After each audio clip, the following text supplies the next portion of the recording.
Honk. Hey, I've heard that before. Welcome, everybody. Welcome, Arvanauts. Welcome, everyone, to one of my favorite nights that we have on this channel every year. It is hard for me to imagine that we are back again at this time. What even is time? But I am very excited to have everyone back for a holiday tradition as the amazing Arvocalists perform Charles Dickens' A Christmas Carol. I am super excited for this. My favorite story. It is, I think, one of the best stories ever written. And it is a perfect holiday experience, regardless of your religious persuasion. There are major important messages, and they're not just saccharine, everything's happy, oh, happy-go-lucky. There's a lot of darkness in this, too, and a lot of sort of nuance and maturity to it, I think, even if the end is a certain more positive experience. So very, very excited to have everyone back here for this, along with our large group of our vocalists today as we are moving along. I'm very excited for it. But before I go any further, I'm not going to note stuff that I noted before, except to say, please follow all the things, the channel, the YouTube, the Discord, the Twitter, the Blue Sky, the website for this, arvaneleron.com. Please support us financially, ! Arv Please sub to the channel. Please check out as well the publishing stuff, my Icarus, my Tales and Tomes from the Forbidden Library, and my Grey Shade, Renegade, Heretic, Grey Assassin trilogy as well. And as always, ! BLM, Black Lives Matter, important to affirm and assert the significance and importance of Black lives. ! Help Now, the World Health Organization page on suicide prevention. Important to reach out to others when you need help and reach out to others when they need help as well. And ! Ukraine, UKRAINE, to help the people of Ukraine as they fight back against an illegal and illegitimate war with bravery and courage. And send the message we will do so for others in the future as well. And I want to go that fast because I want us to get right into this amazing, awesome experience. It is an honor to be able to bring people, good friends and good actors all into this mix. And so I am going to unmute myself and apologize to anyone I interrupted because I couldn't hear them, because I can't hear them. And then I'm going to unmute them. And last but certainly not least, I knew there was a reason I quit this show. head over to reveal the impressive and awesome Arvocalist crew. And some of these, I'm back. For those of you who have seen this before and have seen many of these, you may recognize some people. Of course, the regular in quotes Arvocalists, our current Arvocalist crew. But also, you may recognize a few people blast from the past, as it were, who have rejoined us today. So I will start with the gentleman right below me in the column, and that is Russ. Russ has made his triumphant return. He is one of them. Russ was one of our original Arvocalists way back in the day, and he's back with us for the holiday season. Thank you, my friend. How you doing, Russ? How are you? How's the universe with you? And all that, and how are you feeling about being back for Christmas Carol today?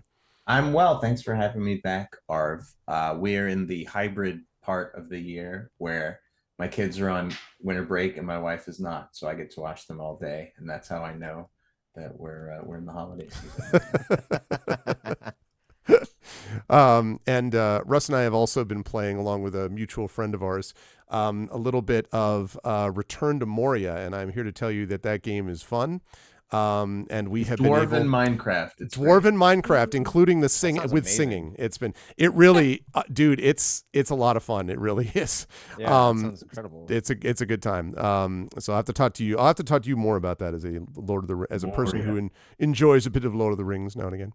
Anyway, but it's great to have Russ back with us. And the only one that we do not have Dot or Tren, unfortunately, this evening. Neither one was able to make it, although they both send their best and love and all that kind of good stuff, but they couldn't make it now. But we do have one of the originals, and I'll introduce another one of them. He's at the bottom of the column. But thank you, Russ. I'm excited for this tonight. Also excited, the person right below Russ is one of our three regulars we have with us today, and that, of course, is Zach Clay, also the master of the notes, who has the notes for us. Zach, how you doing, my friend? How's everything with you and all that? And any thoughts about being involved in this? What is this? You're like fourth, fifth? I think so. It honestly, Christmas Carol? Yeah, fifth, I believe. Really? Yeah. That's a few. Yeah, no, it's becoming a great tradition and something I look forward to every year. I've been doing well. I have lots of Dungeons and Dragons and other tabletop stuff all through this week. I have trying a new game with a student of mine who has graduated, who has been a long time DM. I realized, wait, I have never been DM'd by this student. This student was lauded as like our most amazing DM at our program that we had, and so she invited me back out to try this new game. So that's gonna be good. And then I have a gig on Friday, and then another gig on Sunday. So lots of D&D, and Nice. yeah, life is good. The holidays are roaring to come run us over. So I guess I'm ready. As the light bears down. Mm-hmm. So yeah, no, I'm here. I'm excited, and yeah, let's do it. Let's do this. Awesome. And definitely check out, Zach and I are going to be doing another, in fact, I'm going to drop Zach a line about this tonight or tomorrow about doing our next long recording of Gen GMs. But definitely do subscribe to us over there if you want to know more about that stuff. Do it. I'm a subscriber. Yeah. Hey, listen, if Indy subscribes, it's legit. I mean, this is as the main influencer here, Indy knows, so. But anyway, thanks, Zach. Always a pleasure to have you here. Also a pleasure to have Rem here. Rem has been super, super busy and always is. And I always feel, I would feel a little more guilty, except my sense always is that generally Rem feels like it's a little somewhat can be relaxing here, like a little bit. So maybe this can sort of, forget about the trials of the day and instead, voice act, a Christmas story with ghosts, that type of thing. How are you, Rem? Thank you for joining us despite the busyness. How are you feeling and all that? And any thoughts about doing Christmas Carol again this year? I'm excited. And yeah, I love this show because it is a once a month commitment, which I can absolutely do, unlike a weekly game or something like that. And it still feels like I get to relax and play a video game, even though I'm not doing the boopity boop buttons. But I am really excited for some Christmas Carol. I didn't get to do last year's because reasons I don't remember, because that was a year ago. And I can't remember last week. But things are good. Oh my gosh, there's so much happening in Catalyst Land. Voltron, the RPG, has 5 days left on Kickstarter. So please check that out. If you go to Kickstarter and search Voltron, you'll see it. There are 2 different books. So if you like the new Netflix Legendary Defender, there's a book for you. And if you like the old Defenders of the Universe, there's a book for you. As God intended, by the way. Forget the new one. And the old one's the one that Matt. No, I'm just kidding. Oh, I heard Voltron. I perked up real fast. Yeah. Meerkat? the lion one. The lion one. And there's a board game that comes with it too. And we're, I think, less than 10 backers away from unlocking the limited edition. So that'll be cool. And then what else do we have? We have I'm pretty excited about this, and we don't have a date just yet, but in March, Catalyst will be co-launching a Kickstarter with 11-Bit Studios of Frostpunk. Really? For Frostpunk TTRPG, and they'll be doing our sister campaign will be doing a fiction anthology and an art book. So the beauty that is Frostpunk brought to art. And we've got a ton of stuff that we announced at PAX Unplugged, a new minis game with Tommy Rice, former NFL player and actor. We've got Battletech solo mode and AI. There's a ton happening this year. So I'm excited. That's awesome. I am happy to have you as a part of our show, even in the midst of all of that. But it sounds awesome. Thank you, Remen. Yes, sign me up for Voltron, man. Form Blazing Sword. Yeah, I know. Frostpunk. I'll just go get that link. Help you out. Yeah. Please do that. And Prince Justin, didn't you already do the Frostpunk TTRPG when it was called Rime of the Frost Maiden? Right? Like it was pretty much the same. It's pretty much the same deal. Anyway, yeah, please do put in that link. Very cool stuff. Moving right along down the line, we are also joined by our vocalist regular Indy, who is the newly married man Indy specifically.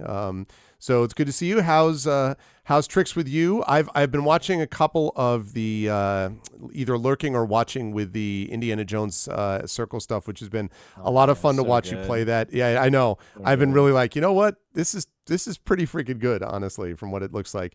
And it's been fun to watch you play through that. And obviously, I know you've been doing the Pokemon thing on like it's your job. So how's tricks with you? How you doing? And how you feeling about Christmas Carol tonight?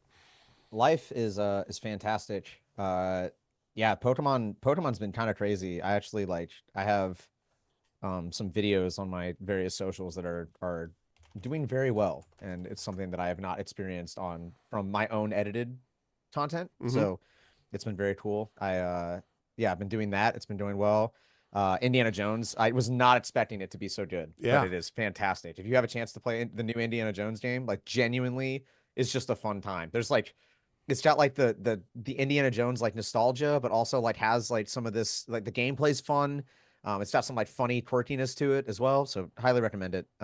But yeah, things are great. It's been a lot of fun, and I am excited to be here to play Scrooge this time. So, Indy's playing Scrooge. The first time for you as Scrooge, dude. Right? Oh, yeah. It is. I think nothing sort of sets a new up Scrooge. We needed a new Scrooge because I think everybody who's been through this group has done Scrooge at least once. Yeah. And I think what better sort of outfit for that I was gonna say, than Rem, Pikachu? have you done it?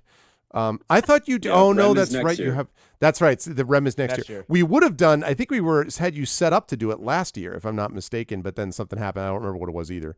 We always, we got to plan this stuff a year ahead. Yeah, exactly. Just like 2 days, not 2 days before. It was like, so are you free on the thing to do the Christmas? To do this stuff? Okay, we'll see you there. Yeah. But it's what could be better than to play Scrooge than to a Pikachu hat? I feel like each ghost chooses you, so I think that that's that the works nightcap. really well. That's right. good. It's the nightcap. Good The stuff. ghost of Pika Pika present. Exactly. Yes. No, I'm excited to have Indy with us, and thank you, my friend. As always, a pleasure. And last but certainly not least, you. a second alum from the Arvocalists in good standing, and that, of course, is Darkside Rob, who is with us and with the hat, which he has worn before in this experience. Good to see you, my friend. How's tricks with you? And any thoughts about doing Christmas Carol lo these many years now as we set up for this? Yeah, not only in spirit, but in form as well for a change, which is nice. Yeah. Hi, everybody. Darkside Rob here. For those of you who may or may not know me, professional voice actor, book narrator, producer, both of podcasts and of audiobooks. Mostly right now, it's also for Catalyst, for Shadowrun and Battletech, working on like 8 billion, that's a number, right? Books right now. Sure. You will be seeing new books from me and from other wonderful people who have been sending me their voices so I can put them in linear form to then release to you so you can listen. They're coming. Just stop banging on my door. I promise you they'll be here soon. They may not be in your holiday stocking stuffer yet, but they're coming. I promise.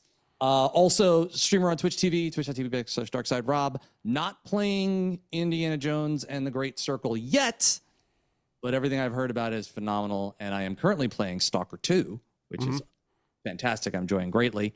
And Path of Exile 2. And I just built a whole new PC that looks like a disco club to run all this stuff on. I love it. It's so ridiculous. My mom, I sent her a picture of it. It was like, can you sleep with that thing on? I was like, I never turn it off. What are you talking about? The best thing it matches the rest of my apartment now, which she calls a constant year-round Christmas light. If the light fits, wear it. And last but not least, this is like my 20th time doing roughly speaking. This. Yeah, probably. We've narrated the whole 8-hour McGillicuddy. We did do that once. Where that was fun. Which we only found out about like a third of the way through, where I was like, I could see the horror on Arv's face where he just looked into the camera and went, this is kind of like when Kermit puts his fist in his mouth and is just like, what are we doing? Yep. And then 8 hours later, we're like, well, thank you for coming out for this wonderful rendition of I'm going to go collapse now. Yeah. I'm happy to do it. This is super fun. I'm glad I could be here for it. And especially tonight because, and I'm going to ask you all if you would be so kind to keep Darkside Mama, my mom, in your thoughts tonight, because she is having a surgery tomorrow. Oh. And I will be going straight to bed after this reading tonight because I am going to be helping take care of her after the surgery tomorrow. And she's nervous. I'm nervous. and we are nervous together. And hopefully she will be fine. I will update everybody on my channel, and I will update you, Arv, as well. Yeah, please do. And your community. But yeah, keep a little thought out for Darkside Mama, because she's been dealing with this for like a month and a half. She was supposed to have this done back in October, and then things got completely sideways in more than one way. And so, yeah, this is a nice little break from all of that. And I'm happy to be here and do this again and do a part which I will say I get great joy out of doing this part. I won't tell you which part it is, but if you've been here for this in the past, you know that I've had much fun with it. So it's going to be awesome. I will and say yes, no more. I will let my work talk for me. And all best wishes. I know you're very close to both your folks, but I know you're very close to your mom. So best wishes. And yeah, my dad's fine. He's fine. Don't worry about him. Don't worry. My dad's he's great. He's but like in the spirit of the holidays and all this. This is a story of hope ultimately, and that's what we're looking at. So, all right, let's get to this, people. Chat, as you can see, I have on the screen here, this is A Christmas Carol, and if you wish to follow along at home, this is the version that was abridged by Charles Dickens himself for his public readings. You can find it at scroogeandmarley.org. And I will have I'll have two other smaller parts in this, but the part that I will lead off reading is, I have endeavored in this ghostly little book to raise the ghost of an idea, which shall not put my readers out of humor with themselves, with each other, with the season, or with me. May it haunt their houses pleasantly, and no one wish to lay it. Their faithful friend and servant, C.D., December 1843. And on we go with Marley's Ghost. All right. Marley was dead to begin with. There is no doubt whatever about that. The register of his burial was signed by the clergyman, the clerk, the undertaker, and the chief mourner. Scrooge signed it, and Scrooge's name was good upon change for anything he chose to put his hand to. Old Marley was as dead as a doornail. Scrooge knew he was dead? Of course he did. How could it be otherwise? Scrooge and he were partners for I don't know how many years. Scrooge was his sole executor. How do you say that word? You're right. Mm-hmm. You got it right. Yeah. Executor. Executor is something else. He might become an executor, but yeah, executor. His sole administrator, his sole assign, his sole residuary legatee, his sole friend, his sole mourner. Scrooge never painted out old Marley's name, however. There it yet stood, years afterward. Above the warehouse door, Scrooge and Marley. The firm was known as Scrooge and Marley. Sometimes people new to the business called Scrooge, and sometimes Marley. He answered to both names. It was all the same to him. Oh, but he was a tight-fisted hand at the grindstone, was Scrooge. A squeezing, wrenching, grasping, scraping, clutching, covetous old sinner. External heat and cold had little influence on him. No warmth could warm, no cold could chill him. No wind that blew was bitterer than he. No falling snow was more intent upon its purpose. No pelting rain less open to entreaty. Foul weather didn't know where to have him. The heaviest rain and snow and hail and sleet could boast of the advantage over him in only one respect. They often came down handsomely, and Scrooge never did. Nobody ever stopped him in the street to say, with gladsome looks, "My dear Scrooge, how are you? When will you come to see me?" No beggars implored him to bestow a trifle. No children asked him what it was o'clock. No man or woman ever once in all his life inquired the way to such and such a place of Scrooge. Even blind men's dogs appeared to know him, and when they saw him coming, would tug their owners into doorways and up courts, and then would wag their tails as though they said, "No eye at all is better than an evil eye, dark master." But what did Scrooge care? It was the very thing he liked. to edge his way along the crowded paths of life, warning all human sympathy to keep its distance, was what the knowing ones call nuts to Scrooge. Once upon a time, of all the good days in the year, upon a Christmas Eve, old Scrooge sat busy in his counting house.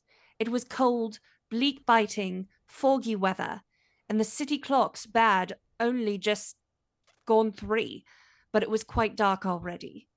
The door of Scrooge's counting house was open, that he might keep his eye upon his clerk, who, in a dismal little cell beyond, a sort of tank, was copying letters. Scrooge had a very small fire, but the clerk's fire was so very much smaller that it looked like 1 coal. But he couldn't replenish it, for Scrooge kept the coal box in his own room. And so surely as the clerk came in with the shovel, the master predicted that it would be necessary for them to part. Wherever the clerk put on his white comforter and tried to warm himself at the candle, in which effort, not being a man of strong imagination, he failed. "A Merry Christmas, Uncle! God save you!" cried a cheerful voice.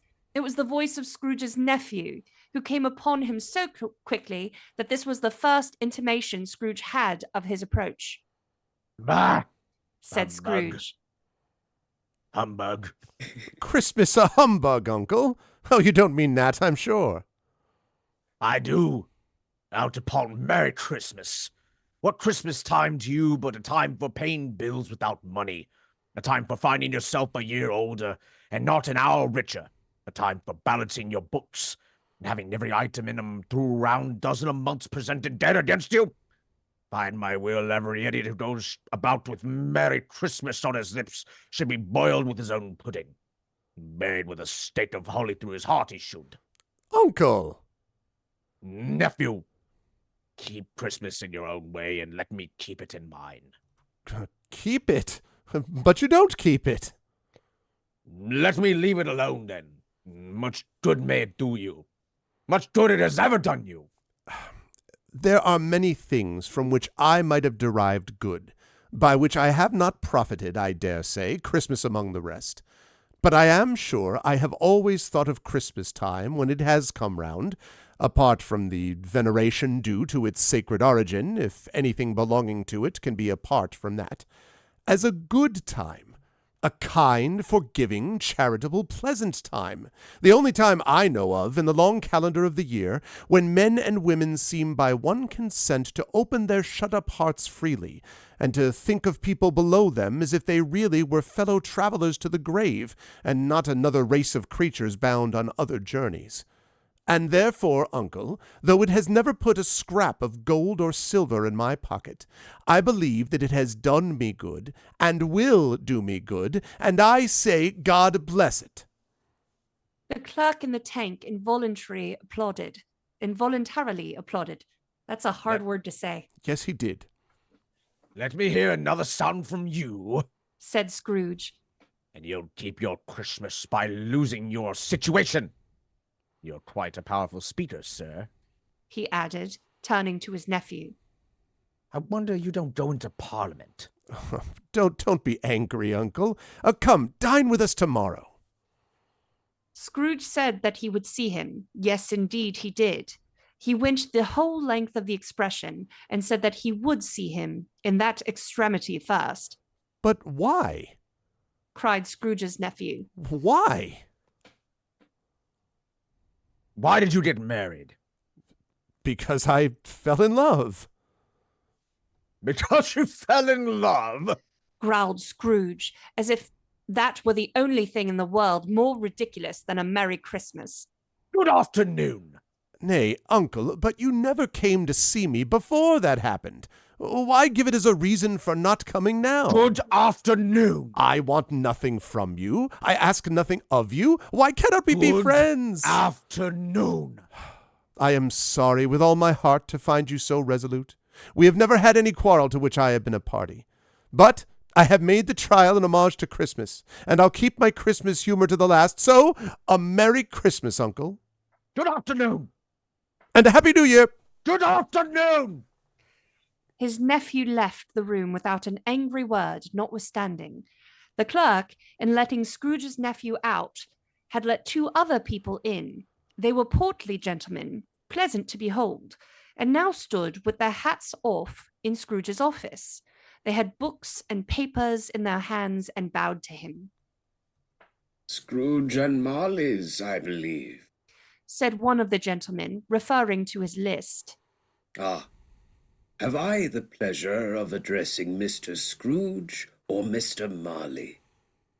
Mr. Marley has been dead these 7 years. He died 7 years ago, this very night. Ah, at this festive season of the year, Mr. Scrooge, said the gentleman, taking up a pen. It is more than usually desirable that we should make some slight provision for the poor and destitute who suffer greatly at the present time. Many thousands are in want of common necessaries. Hundreds of thousands are in want of common comforts, sir. Are there no prisons?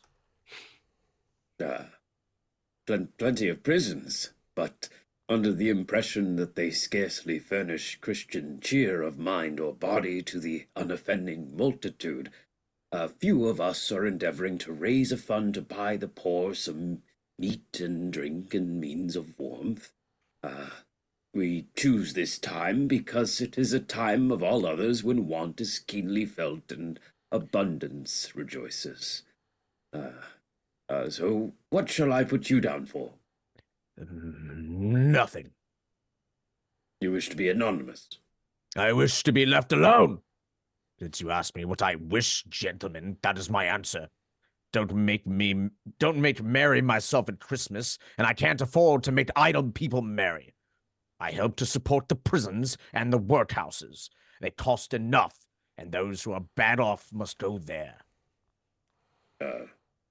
Many can't go there, and many would rather die. If they would rather die, they better do it, and decrease the surplus population. Nice. At length, the hour of shutting up the counting house arrived. Shut up. That was a little throw out to Trent. Oh. Yes. It's Shut a up reference is to a the Ace judge Attorney in Ace Attorney. No, not you, Rem. You're doing No, great. you're doing great. Yeah, Fantastic. next time, lead with the joke. The one joke that you don't want interpreted wrong. With an ill will, Scrooge, dismounting from his stool, tacitly admitted the fact to the expectant clerk in the tank, who instantly snuffed his candle out and put on his hat. You'll want all day tomorrow, I suppose. If quite convenient, sir. It is not convenient, and it is not fair. If I was to stop half a crown for it, you'd think yourself mightily ill-used, I'll be bound. Sorry, hold on a sec. Isn't that Cratchit? I think it's Oh, is Cratchit. it? You're Oh, doing the sorry. if quite convenient. My bad. Yeah, you'll want it tomorrow. Because you're not doing Cratchit, are you, Zach, or are you? I thought that was Russ doing that. That is Russ doing that. Okay, yeah, so I didn't ever see Cratchit, so I yeah, it was he still just the counting man. It's true. He doesn't actually show up here until you happen to know. But yeah, It's a bit he's the one. difficult to not have the version with the characters before they. I know, but then we Oh, get yeah. So you wanted it tomorrow, I suppose, if quite convenient is Cratchit saying that.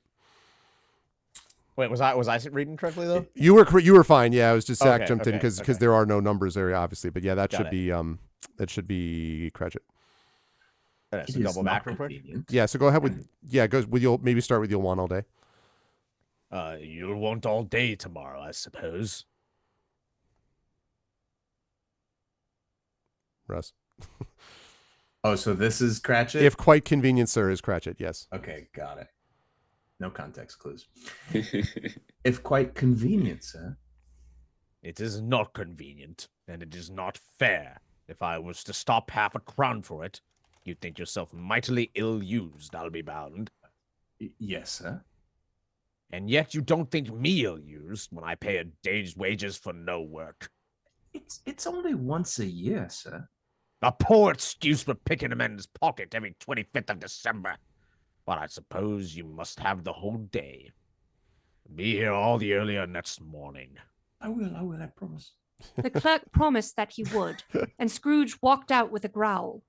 The office was closed in a twinkling, and the clerk, with the long ends of his white comforter dangling below his waist, for he boasted no greatcoat, went down a slide at the end of a lane of boys 20 times in honor of its being Christmas Eve, and then ran home as hard as he could pelt to play at blind man's buff.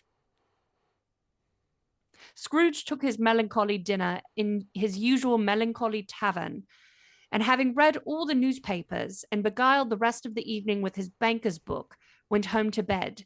He lived in chambers which had once belonged to his deceased partner. They were a gloomy suite of rooms in a lowering pile of a building up a yard. The building was old enough now and dreary enough, for nobody lived in it but Scrooge, the other rooms being all let out as offices. Now, it is a fact that there was nothing at all particular about the knocker on the door of this house, except that it was very large. Also, that Scrooge had seen it night and morning during his whole residence in that place. Also, that Scrooge had as little of what is called fancy about him as any man in the city of London. And yet Scrooge, having his key in the lock of the door, saw in the knocker, without its undergoing any intermediate process of change, not a knocker, but Marley's face. Marley's face, with a dismal light about it, like a bad lobster in a dark cellar. It was not angry or ferocious, but it looked at Scrooge as Marley used to look, with ghostly spectacles turned up upon its ghostly forehead. As Scrooge looked fixedly at this phenomenon, it was a knocker again. He said, "Pooh, pooh," and closed the door with a bang.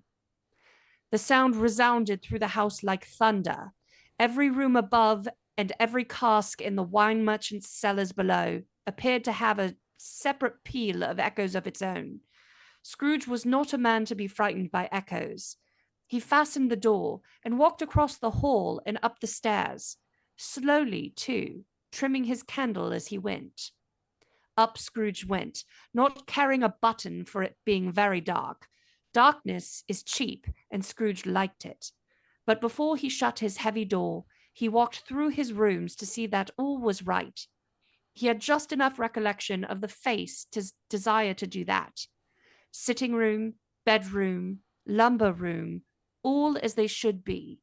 Nobody under the table, nobody under the sofa, a small fire in the grate, spoon and basin ready, and a little saucepan of gruel. Scrooge had a cold in his head, upon the hob. Nobody under the bed, nobody in the closet, nobody in his dressing gown, which was hanging up in a suspicious attitude against the wall. Lumber room, as usual. Old fire guard, old shoes, 2 fish baskets, washing stand on 3 legs, and a poker. Quite satisfied, he closed his door and locked himself in, double locked himself in, which was not his custom. Thus secured against surprise, he took off his cravat, put on his dressing gown and slippers and his nightcap, and sat down before the very low fire to take his gruel. As he threw his head back in the chair, his glance happened to rest upon a bell, a disused bell, that hung in the room and communicated, for some purpose now forgotten, with a chamber in the highest story of the building. It was with great astonishment and with a strange, inexplicable dread that as he looked, he saw this bell begin to swing. Soon it rang out loudly, and so did every bell in the house. This was succeeded by a clanking noise, deep down below, as if some person were dragging a heavy chain over the casks in the wine merchant's cellar. Then he heard the noise much louder on the floors below, then coming up the stairs, then coming straight toward his door. It came on through the heavy door, and a spectre passed into the room before his eyes, and upon its coming in, the dying flame leapt up, and as though it cried, "I know him, Marley's ghost." The same face, the very same. Marley in his pigtail, usual waistcoat, tights, and boots.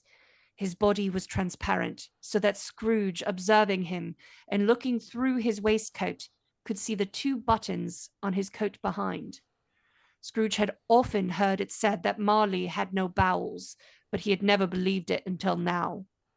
No, nor did he believe it even now. Though he looked the phantom through and through, he saw it standing before him, though he felt the chilling influence of its death-cold eyes, and noticed the very texture of the folded kerchief bound about its head and chin. He was still incredulous. How now? Said Scrooge, caustic and cold as ever. What do you want with me?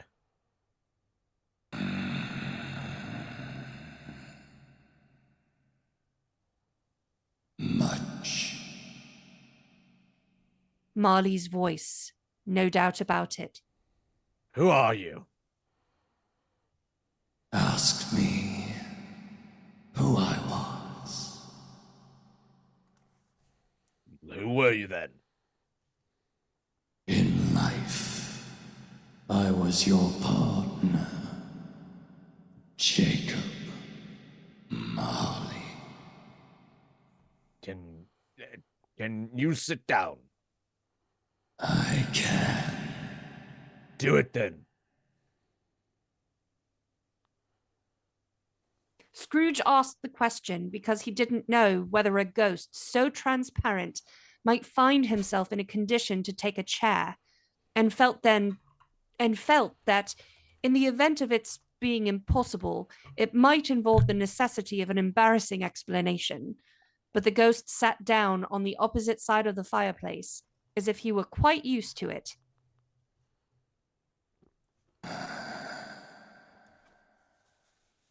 You don't believe in me. I don't. What evidence would you have of my reality beyond that of your senses? I don't know. Why do you doubt your senses? Because a little thing affects them. A slight disorder of the stomach makes them cheats. You may be an undigested bit of beef, a blot of mustard, a crumb of cheese, a fragment of an underdone potato. There's more gravy than a grave about you, whatever you are. Scrooge was not much in the habit of cracking jokes, nor did he feel in his heart by any means waggish then. The truth is that he tried to be smart as a means of distracting his own attention and keeping down his horror. But now, sorry, I couldn't see the scroll. Yeah, sorry. I'm trying to stay with it as much as I can. But how much greater was his horror when the phantom, taking off the bandage round its head, as if it were too warm to wear indoors, its lower jaw dropped down upon its breast. Mercy! Dreadful apparition! Why do you trouble me? Why do spirits walk the earth, and why do they come to me? It is a required of every man that the spirits within him should walk abroad among his fellow man and travel far and wide. And if that spirit goes not forth in life, it is condemned to do so after death. I cannot tell you all I would. A very little more is permitted to me. I cannot rest. I cannot stay. I cannot linger anywhere. My spirit never walked beyond our counting house. Mark me. In life, my spirit never roved beyond the narrow limits of our money-changing hole. And weary journeys lie before me. 7 years dead. You're traveling all the time. You travel fast. On the wings of the wind. You might have got over a great quantity of ground in 7 years. Oh, blind man. Blind man. Not to know that ages of incessant labor by immortal creatures for this earth must pass into eternity. For the good of which it is susceptible is all developed.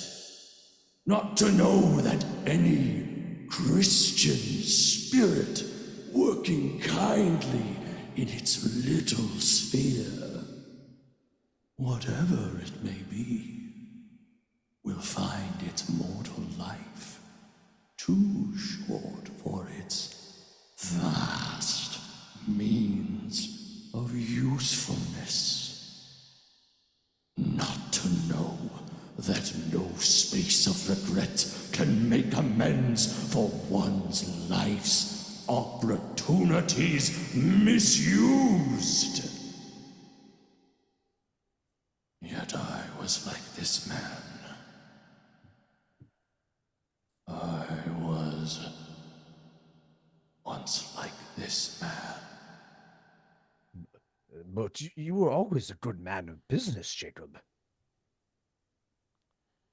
Faltered Scrooge, who now began to apply this to himself. Business! Cried the ghost, wringing its hands again. Mankind was my business. The common welfare was my business. Charity, mercy, forbearance, benevolence were all my business. The dealings of my trade were but a drop in water of the comprehensive ocean of my business. Scrooge was very much dismayed to hear the spectre going on at this rate, and began to quake exceedingly. Hear me. My time is nearly gone. I will. Don't be hard on me. Don't be flowery, Jacob, pray. Hear me. I am here tonight to warn you that you have yet a chance and hope of escaping my fate. A chance and hope of my procuring Ebenezer. You were always a good friend to me. Thank you. You will be haunted by 3 spirits. 3 spirits. 3. Not 1, but 2, but 3. Is that the chance and hope you mentioned, Jacob? I think I'd rather not. Without their visits, you cannot hope to shun the path I tread. Expect. Pardon me, I don't know what that was. It's been a few weeks since I untied my jaw. Give me another chance.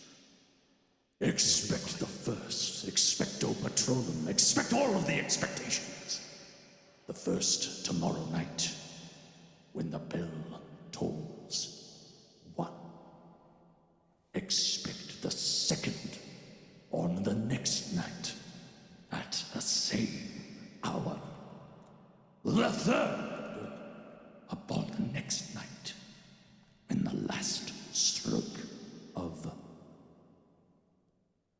12 has ceased to vibrate. Look to see me no more. And look that for your own sake, you remember what has passed between us. It walked backward from him, and at every step it took, the window raised itself a little, so that, when the apparition reached it, it was wide open.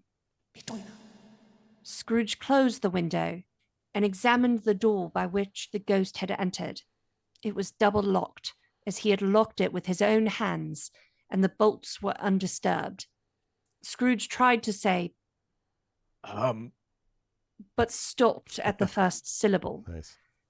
And being from the emotion he had undergone, or the fatigues of the day, or his glimpse of the invisible world, or the dull conversation of the ghost, or the lateness of the hour, much in need of repose, he went straight to bed without undressing and fell asleep on the instant. You are watching and listening to the astonishing Arvocalists performing Charles Dickens' A Christmas Carol, and I am joined by the amazing Arvocalists, alumni Russ Guberman, current regulars Zach Clay, Rem Alternus, and Indy, and of course Rob, alumni of the Arvocalists as well, the memorable Marley just then. Please continue to listen, and thank you all. Please spread the word about this amazing, amazing performance that we're listening to. Also great work from Rem on the narration there. We will now switch narrators as we move into the first of the three spirits. When Scrooge awoke, it was so dark that, looking out of bed, he could scarcely distinguish the transparent window from the opaque walls of his chamber, until suddenly the church clock tolled a deep, dull, hollow, melancholy one. Greg, do you have a slightly full thermos that you can hit with a pen to make the sound? Please. Ah, yes. Perfect. Light flashed up in the room upon the instant, and the curtains of his bed were drawn aside by a strange figure, like a child, yet not so like a child as like an old man, viewed through some supernatural medium, which gave him the appearance of having receded from the view and being diminished to a child's proportions. Its hair, which hung about its neck and down its back, was white as if with age, and yet the face had not a wrinkle in it, and the tenderest bloom was on the skin. It held a branch of fresh green holly in its hand, and in singular contradiction of that wintry emblem, had its dress trimmed with summer flowers. But the strangest thing about it was that from the crown of its head there sprung a bright, clear jet of light, by which all this was visible, and which was doubtless the occasion of its using, in its duller moments, a great extinguisher for a cap, which it now held under its arm. Are you the spirit, sir, whose coming was foretold to me? I can't remember Christmas Carol. Is this the bouncy jovial one? Or No, is this... Christmas Past is the sort of airy, light, I am, type of thing. Okay, Yeah. okay. And So then with Scrooge some- played by Buster Poindexter, strangely. I am. Who and what are you? I am the ghost of Christmas past. Long past? No, your past. The things that you will see with me are shadows of the things that have been. They will have no consciousness of us. Scrooge then made bold to inquire what business brought him there. Your welfare. Rise and walk with me. It would have been in vain for Scrooge to plead that the weather and the hour were not adapted to pedestrian purposes. That bed was warm and the thermometer a long way below freezing, that he was clad but lightly in his slippers, dressing gown, and nightcap, Pikachu nightcap, and that he had a cold upon him at that time. The grasp, though gentle as a woman's hand, was not to be resisted. He rose, but finding that the spirit made towards the window, clasped its robe in supplication. I am a mortal, and liable to fall. Bear but a touch of my hand there, said the spirit, laying it upon his heart. and you shall be upheld in more than this. As the words were spoken, they passed through the wall and stood in the busy thoroughfares of a city. It was made plain enough by the dressing of the shops that Here, too, it was Christmas time. The ghost stopped at a certain warehouse door and asked Scrooge if he knew it. Know it? Was I apprenticed here? They went in, at sight of an old gentleman in a Welsh wig, sitting behind such a high desk that if he had been 2 inches taller, he must have knocked his head against the ceiling. Scrooge cried in great excitement. Why, it's old Fezziwig. Bless his heart, it's Fezziwig, alive again. Old Fezziwig laid down his pen and looked up at the clock, which pointed to the hour of 7. He rubbed his hands, adjusted his capacious waistcoat, laughed all over himself, from his shoes to his organ of benevolence, whatever that is, and called out in a comfortable, oily, rich, fat, jovial voice, "Yo ho ho there, Ebenezer, Dick!" A living and moving picture of Scrooge's former self, a young man, came briskly in, accompanied by his fellow prentice. Dick Wilkins, to be sure, said Scrooge to the ghost. My old fellow prentice, bless me, yes. He was very much attached to me, was Dick. Poor Dick. Dear, dear. My boys, said Fezziwig. No more work tonight. Christmas Eve, Dick. Christmas, Ebenezer. Let's have the shutters up before a man can say Jack Robinson. Jack Robinson. Oh. What was that? Did you Must hear? have been the wind. I think that was Jack Robinson. Clear away, my lads. Let's have lots of room here. Clear away. There was nothing they wouldn't have cleared away, or couldn't have cleared away with old Fezziwig looking on. It was done in a minute. Every movable was packed off, as if it were dismissed from public life forevermore. The floor was swept and watered. The lamps were trimmed. Fuel was heaped upon the fire, and the warehouse was as snug and warm and dry and bright a ballroom as you would desire to see upon a winter's night. In came a fiddler with a music book, and went up to the lofty desk and made an orchestra of it, and tuned like 50 stomach aches. In came Mrs. Fezziwig, one vast substantial smile. In came the 3 Miss Fezziwigs, beaming and lovable. In came the 6 young followers whose hearts they broke.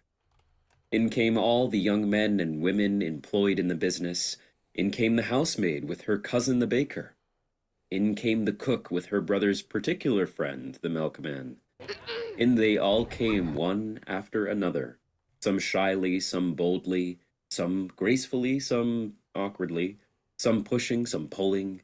In they all came anyhow and everyhow. Away they all went, 20 couple at once, hands half round and back again the other way, down in the middle and up again, round and round in various stages of affectionate grouping. Old top couple always turning up in the wrong place, new top couple starting off again as soon as they got there, all top couples at last and not a bottom one to help them. When this result was brought about, old Fezziwig, clapping his hands to stop the dance, cried out, "Well done!" And the fiddler plunged his hot face into a pot of porter especially provided for that purpose. There were more dances, and there were forfeits, and more dances, and there was cake, and there was a great piece of cold roast, and there was a great piece of cold boiled, and there were mince pies, and plenty of beer. But the great effect of the evening came after the roast and boiled, when the fiddler struck up Sir Roger de Coverley.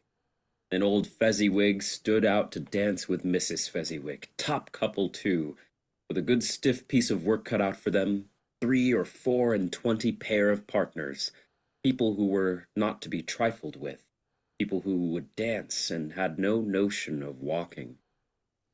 But if they had been twice as many, 4 times, old Fezziwig would have been a match for them, and so would Mrs. Fezziwig.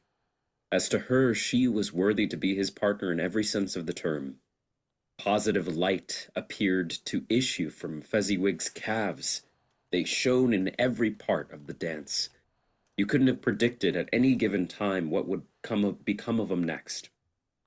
And when old Fezziwig and Mrs. Fezziwig had gone all through the dance, advance and retire, turn your partner, bow and curtsy, corkscrew, thread the needle, and back again to your place, Fezziwig cut so deftly that he appeared to wink with his legs. When the clock struck 11, this domestic ball broke up. Mr. and Mrs. Fezziwig took their stations, one on either side the door, and, shaking hands with every person individually as he or she went out, wished him or her a Merry Christmas. When everybody had retired but the two prentices, they did the same to them, and thus the cheerful voices died away, and the lads were left to their beds, which were under a counter in the back shop. A small matter, Said the ghost. to make these silly folks so full of gratitude. He has spent but a few pounds of your mortal money, 3 or 4 perhaps. Is that so much that he deserves this praise? It isn't that.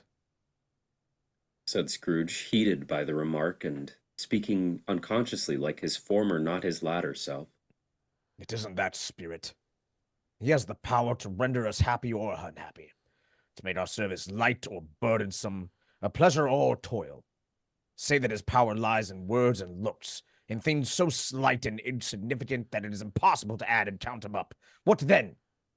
The happiness he gives is quite as great as if it cost a fortune.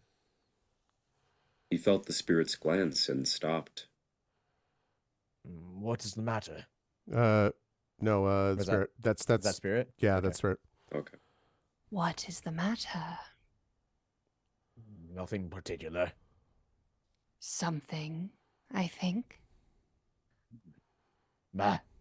No. No. I would like to be able to say a word or two to my clerk just now. That's all. My time grows short. Observed the spirit. Quick!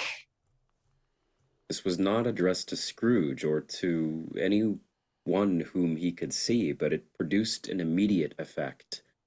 For again he saw himself. He was older now, a man in the prime of life. He was not alone, but sat by the side of a fair young girl in a black dress, in whose eyes there were tears. I don't know that we assigned this, did we? I think we forgot about this No. one.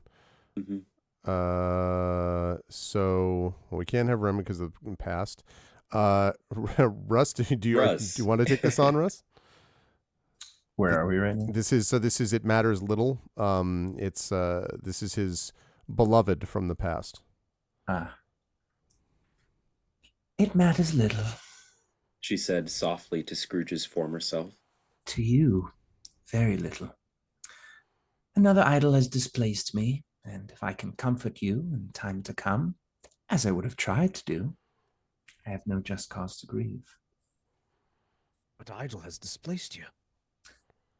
A golden one. You fear the world too much. I've seen your nobler aspirations fall off one by one, until the master passion, gain, engrosses you. Have I not? What then? Even if I have grown so much wiser, what then? I'm not changed towards you. I ever sought release from our engagement? In words? No. Never. In what then? In a changed nature, in an altered spirit, in another atmosphere of life, another hope as its great end. If you were free today, tomorrow, yesterday, can I even believe that you would choose a dowerless girl? Or choosing her, do I not know that your repentance and regret would surely follow? I do, and I release you with a full heart for the love of him you once were. Spirit, remove me from this place. I told you these were shadows of the things that have been, Said the ghost. that they are what they are. Do not blame me. I want to go home. I really felt my Galadriel step in there. Yeah. Things not yet to come to pass. Have not yet come to pass. But you are alone. Scrooge, you have to You got the remove request me. to be removed. Sorry, wait. I'm now completely lost when it scrolled up. Sorry, it's above the. Oh, remove me. Yeah. Okay, there we go. Remove me! Scrooge exclaimed. I cannot bear it! Leave me! Take me back! Haunt me no longer! As he struggled with the spirit, he was conscious of being exhausted and overcome by an irresistible drowsiness, and further of being in his own bedroom. He had barely time to reel to bed before he sank in a very heavy sleep. I'm just saying that I'm going to start using with my husband. If I want to leave somewhere, I'm going to go, remove me. Remove me. Remove me. Remove me. And that leads us to, again, well done on the narration, Zach. We will rotate again, narrators, as we move into the second of the three spirits. Awaking, Scrooge found himself in his bedroom. There was no doubt about that. But it and his own adjoining sitting room, into which he shuffled in. Does Lanky Box have to come in the minute I start narrating? Damn it, Lanky Box. Julian, go! Remove him. Remove yourself. Remove yourself. I like this abridged version. It's very interesting. There's a lot of unexpected things. Where Dickens yells at a small child in his room when he's screaming. Yeah. Remove thyself. There was no doubt about that. But it and its own adjoining sitting room, into which he shuffled in his slippers, attracted by a great light there, had undergone a surprising transformation. The walls and ceiling were so hung with living green that it looked a perfect grove. The leaves of holly, mistletoe, and ivy reflected back the light as if many little mirrors had been scattered there. And such a mighty blaze went roaring up the chimney as that petrification of a hearth that had never known in Scrooge's time, or Marley's, or for many and many a winter season's gone. Heaped upon the floor to form a kind of throne were turkeys, geese, game, brawn, great joints of meat, sucking pigs, long wreaths of sausage, mince pies, plum puddings, barrels of oysters, red-hot chestnuts, cherry-cheeked apples, juicy oranges, luscious pears, immense 12th cakes, and great bowls of punch. I And thought I'd high stop you blood- and after high that blood list pressure. to let you know that we're frozen. Yeah. Frozen? What do you mean? Oh, Oh, The stream is Are we good Here we again? are. We We're might back. be good again. okay. I don't see any. I don't know what happened there because I don't see any drop frames on my end. But okay. That's Is fine. everyone? Okay. Everyone's Yeah, back? it's We all good? Yep, for me, Everyone's- yep. Okay. Yeah. I'll just do Absolutely the list good. over again. Okay. Lovely. Turkeys, No! brawn, The stream froze during this. and great bowls of punch. Wow. In easy state upon this couch there sat a giant, glorious to see, who bore a glowing torch, in shape not unlike Plenty's horn, and who raised it high to shed its light on Scrooge as he came peeping round the door. Come in, and know me better, man. I am the ghost of Christmas present. Look upon me. You have never seen the like of me before. Never. I've never walked forth with the younger members of my family. Meaning, for I am very young, my elder brothers born in these late years. Pursued the phantom. I don't think I have. I'm afraid I have not. Have you had many brothers, Spirit? More than 1,800. Ugh. A tremendous family to provide for. Yes. Spirit, conduct me where you will. I went forth last night on compulsion, and I learnt a lesson for which is working now. Tonight, if you have aught to teach me, let me profit by it. Touch my robe. Scrooge did as he was told and held it fast. The room and its contents all vanished instantly, and they stood in the city streets, upon a snowy Christmas morning. Scrooge and the ghost passed on, invisible, straight to Scrooge's clerks, and on the threshold of the door the spirit smiled and stopped to bless Bob Cratchit's dwelling with the sprinklings of his torch. Think of that. Bob had but 15 bob a week himself. He pocketed on Saturdays but 15 copies of his Christmas name, and yet the ghost of Christmas present blessed his 4-roomed house. Then up rose Mrs. Cratchit, Cratchit's wife, dressed out, but poorly, in a twice-turned gown, brave in ribbons, which are cheap and make a goodly show for 6pence. She laid the cloth, assisted by Belinda Cratchit, second of her daughters, also brave in the ribbons, while Master Peter Cratchit plunged a fork into the saucepan of potatoes, and getting the corners of his monstrous shirt collar, Bob's private property, conferred upon his son and heir in honor of the day, into his mouth, rejoiced to find himself so gallantly attired, and yearned to show his linen in the fashionable park. And now 2 smaller Cratchits, boy and girl, came tearing in, screaming that outside the baker's they'd smelt the goose and known it for their own. And basking in the luxurious thoughts of sage and onion, these young Cratchits danced about the table and exalted Master Peter Cratchit to the skies, while he, not proud, although his collars nearly choked him, blew the fire until the slow potatoes, bubbling up, knocked loudly at the saucepan lid to be let out and peeled. What has ever got your precious father then? Said Mrs. Cratchit. And your brother, Tiny Tim? And Martha Wanta's late last... I can't read this. And Martha Wanta's late last Christmas Day by half an hour. Yes, Martha, mother. Said a girl, appearing as she spoke. Just manifesting. Everyone together here. Here's Yes, Martha, mother! Mother. Cried the 2 or possibly more young Cratchits. Hurrah! There's such a goose, Martha! Why, bless your heart alive, my dear. How late you are. Said Miss Cratchit, kissing her a dozen times and taking off her shawl and bonnet for her. We'd a deal of work to finish up last night, replied the girl, and had to clear away this morning, Mother. Mother? Well, never mind, so long as you are come. Said Mrs. Cratchit. Sit you down before the fire, my dear, and have a warm Lord bless ye. No, there's father coming. Cried an unclear number of young Cratchits. Are you 2 okay?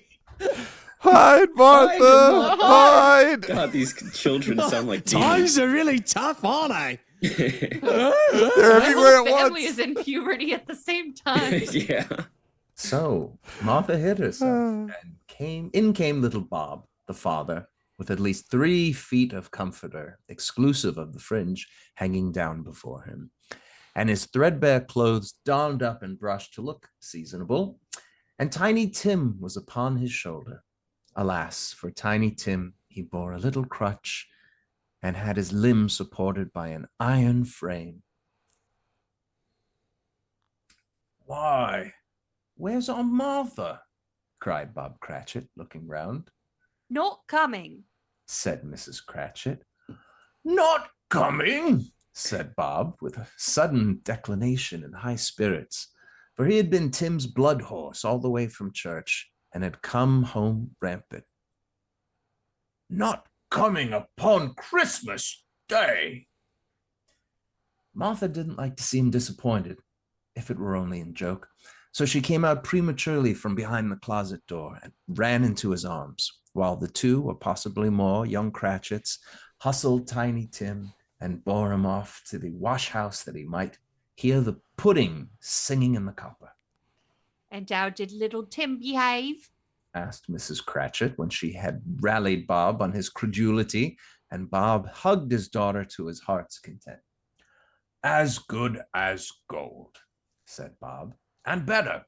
Somehow He gets thoughtful sitting by himself so much, and he thinks the strangest things you've ever heard. He told me coming home that he hoped the people saw him on the church because he was a cripple, and it might be pleasant to them to remember upon Christmas Day who made lame beggars walk and blind men see. Bob's voice was tremulous when he told them this, and he trembled more when he said that Tiny Tim was growing strong and hardy. His active little crutch was heard upon the floor, and back came Tiny Tim before another word was spoken, escorted by his brother and sister to a stool beside the fire.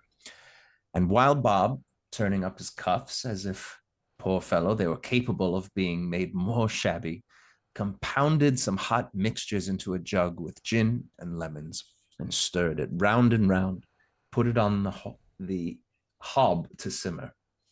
Master Peter and two ubiquitous young Cratchits, or possibly more, went to fetch the goose, with which they soon returned in high procession.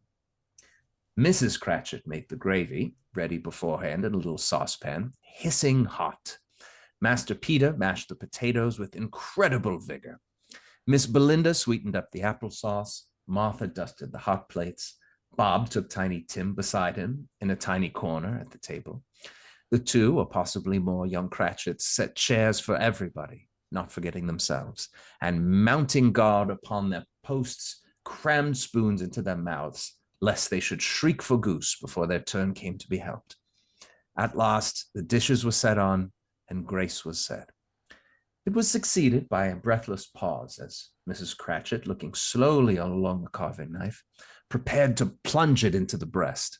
But when she did, and when the long-expected gush of stuffing issued forth, one murmur of delight arose all around the board, and even Tiny Tim, excited by the two or possibly more young Cratchits, beat on the table with the handle of his knife and feebly cried, Hurrah! There was never such a goose. Bob said he didn't believe there ever was such a goose cooked. Its tenderness and flavor, size and cheapness were the themes of a universal admiration. Eked out by applesauce and mashed potatoes, it was a sufficient dinner for the whole family. Indeed, as Mrs. Cratchit said with great delight, surveying one small atom of a bone upon the dish, they hadn't ate it all at last. Yet everyone had had enough, and the youngest Cratchits in particular were steeped up in sage and onion to the eyebrows. But now, the plates being changed by Miss Belinda, Mrs. Cratchit left the room alone, too nervous to bear witness, to take the pudding up and bring it in. Suppose it should not be done enough. Suppose it should break in turning out. Suppose somebody should have gone over the wall of the backyard and stolen it while they were merry with the goose, a supposition at which the two or possibly more young Cratchits became livid. All sorts of horrors were supposed. Hallo! A great deal of steam. The pudding was out of the copper. A smell like a washing day. That was the cloth. A smell like an eating house and pastry cooks next door to each other, with a laudness next door to that. That was the pudding. In half a minute, Miss Cratchit entered, flushed but smiling proudly, with the pudding, like a speckled cannonball, so hard and firm, blazing in a half of quartern of ignited brandy, and belight with Christmas holly stuck into the top. Oh, a wonderful pudding. Oh, a wonderful I don't know what that pudding. I part is, but yeah, just forget the I part.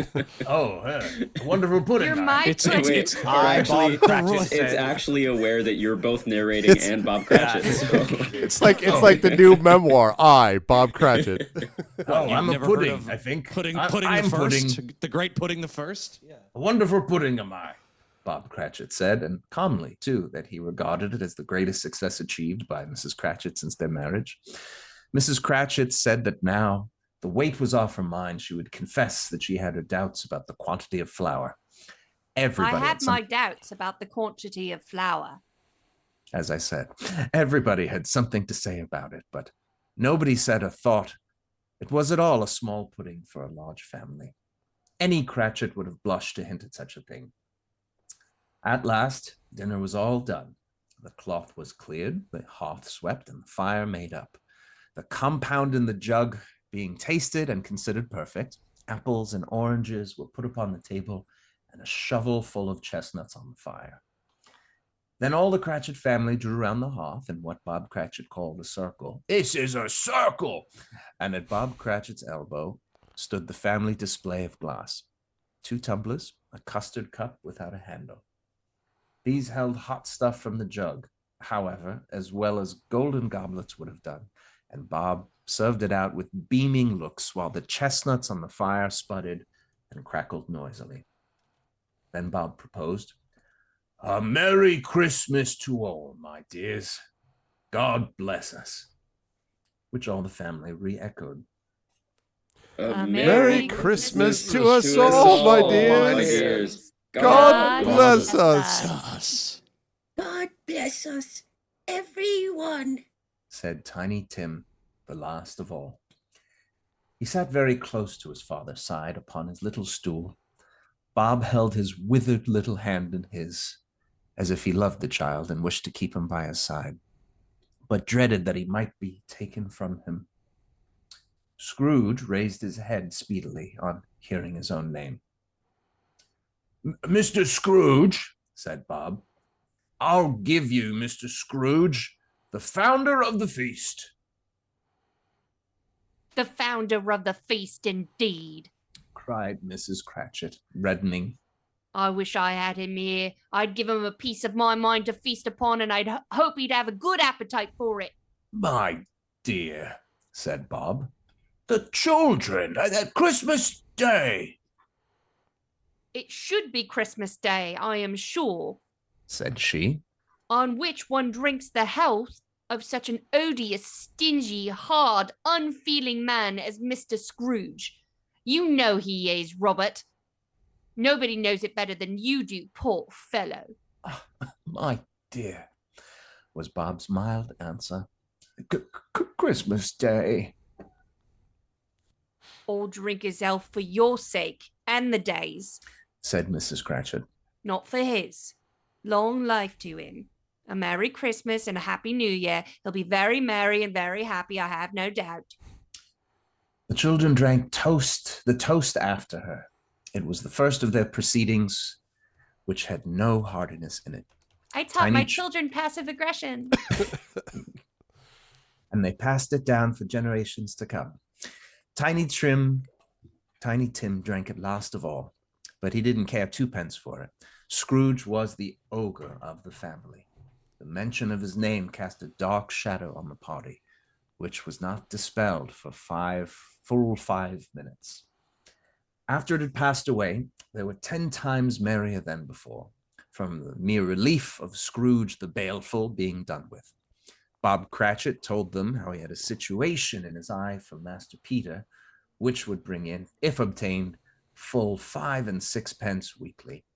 The 2 young, or possibly more, Cratchits laughed tremendously at the idea of Peter being a man of business, and Peter himself looked thoughtfully at the fire from between his collars, as if he were deliberating what particular investments he should favor when he came into the receipt of that bewildering income. Martha, who was a poor apprentice at the milliner's, then told them what a kind of work she had to do, and how many hours she worked at a stretch, and how she meant to lie abed tomorrow morning for a good long rest, tomorrow being a holiday she passed at home. Also, how she'd seen a countess and a lord some days before, and how the lord was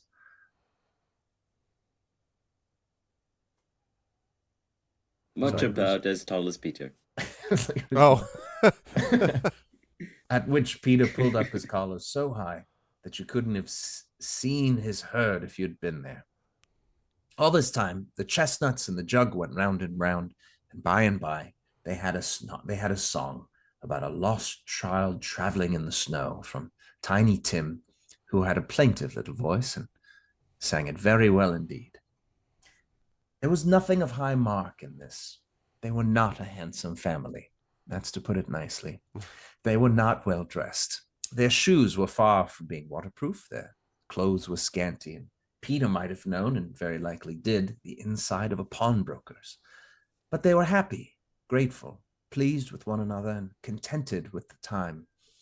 And when they faded, and looked happier yet in the bright sprinklings of the Spirit's torch at parting, Scrooge had his eye upon them, especially on Tiny Tim, until the last.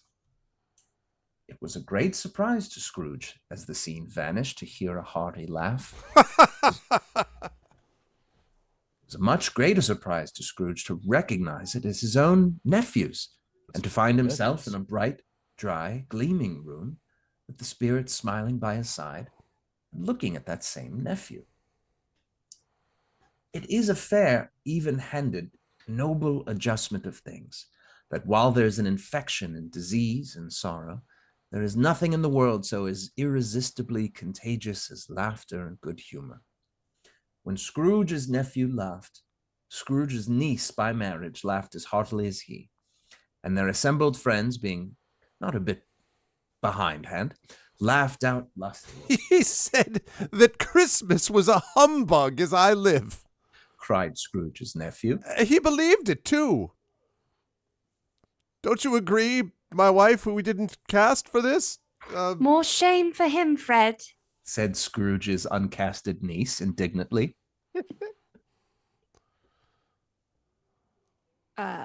Is that quotes? Yeah, I think that's quotes. Should be.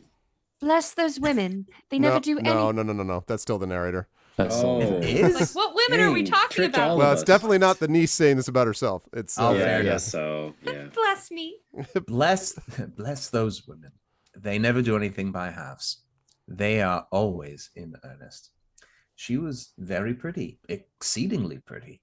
Here we With go. a dimpled, Yep. surprising-looking, capital face, a ripe little mouth that seemed made to be kissed. What year was this written? As no doubt it was. 1843. Right. Okay. I encourage myself to read it. That all kinds of good little dots about her chin that melted into one another when she laughed. The sunniest pair of eyes you ever saw in any little creature's head. Altogether, she was what you would have called provoking, but satisfactory too. Oh, perfectly satisfactory, He's a comical old fellow. said Scrooge's nephew. There we go. Just find where the scroll is. That's the truth, and not so pleasant as he might be. However, his offenses carry their own punishment, and I have nothing to say against him. Who suffers by his ill whims? Himself, always. Well, here he takes it into his head to dislike us, and he won't come and dine with us. What's the consequence? He don't lose much of a dinner. Indeed, I think he loses a very good dinner. Interrupted Scrooge's niece. Everyone else said the same, and they must be allowed to have been competent judges because they had just had dinner, and with the dessert upon the table were clustered round the fire by lamplight. Well, I'm very glad to hear it, said Scrooge's nephew. because I haven't any great faith in these young housekeepers. What do you say, Topper? Topper clearly had his eye on one of Scrooge's niece's sisters, for he answered that a bachelor was a wretched outcast who had no right to express an opinion on the subject. Whereat Scrooge's niece's sister, the plump one with the lace tucker, not the one with the roses, blushed. After tea, they had some music, for they were a musical family and knew what they were about when they sung a glee or catch. I can assure you, especially Topper, who could growl away in the bass like a good one, and never swell the large veins in his forehead or get red in the face over it. But they didn't devote the whole evening to music. After a while, they played at forfeits, for it's good to be children sometimes, and never better at Christmas when its mighty founder was a child himself. There was at first a game of blind man's buff, though, and I no more believe Topper was really blinded than I believe he had his eyes in his boots, because the way in which he went after that plump sister in the lace tucker was an outrage on the credulity of human nature. Knocking down the fire irons, tumbling over the chairs, bumping up against the piano, smothering himself against the curtains. Wherever she went, there went he. He always knew where the plump sister was. He wouldn't catch anybody else. If you'd fallen up against him, as some of them did, and stood there, he would have made a feint of endeavoring to seize you, which would have been a reply to affront your understanding and would instantly have sidled off in the direction of the plump sister. Here's a new game, said Scrooge. 1.5 hours, spirit. Only one. It was a game called Yes and No, where Scrooge's nephew had to think of something, and the rest must find out what. He only answering to their questions yes or no, as the case was. The fire of questioning to which he was exposed elicited from him what he was thinking of an animal, a live animal, rather a disagreeable animal, a savage animal, an animal that growled and grunted sometimes, and talked sometimes, and lived in London, and walked about the streets, and wasn't made of a show, or wasn't led by anybody, and didn't live in a menagerie, and was never killed in a market, and was not a horse, or an ass, or a cow, or a bull, or a tiger, or a dog, or a pig, or a cat, or a bear. At every new question put to him, the nephew burst into a fresh roar of laughter. He was so inexpressibly tickled that he was obliged to get up off the sofa and stamp. At last, the plump sister cried out. The uncast plump sister cried out.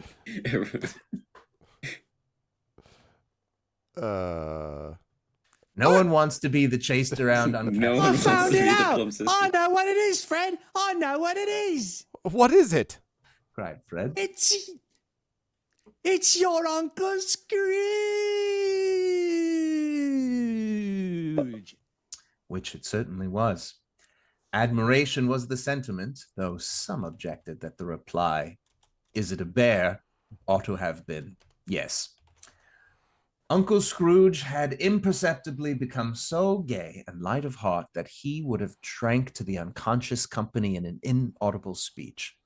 But the whole scene passed off, and the breath of the last words spoke by his nephew, and he and the spirit were once again upon their travels.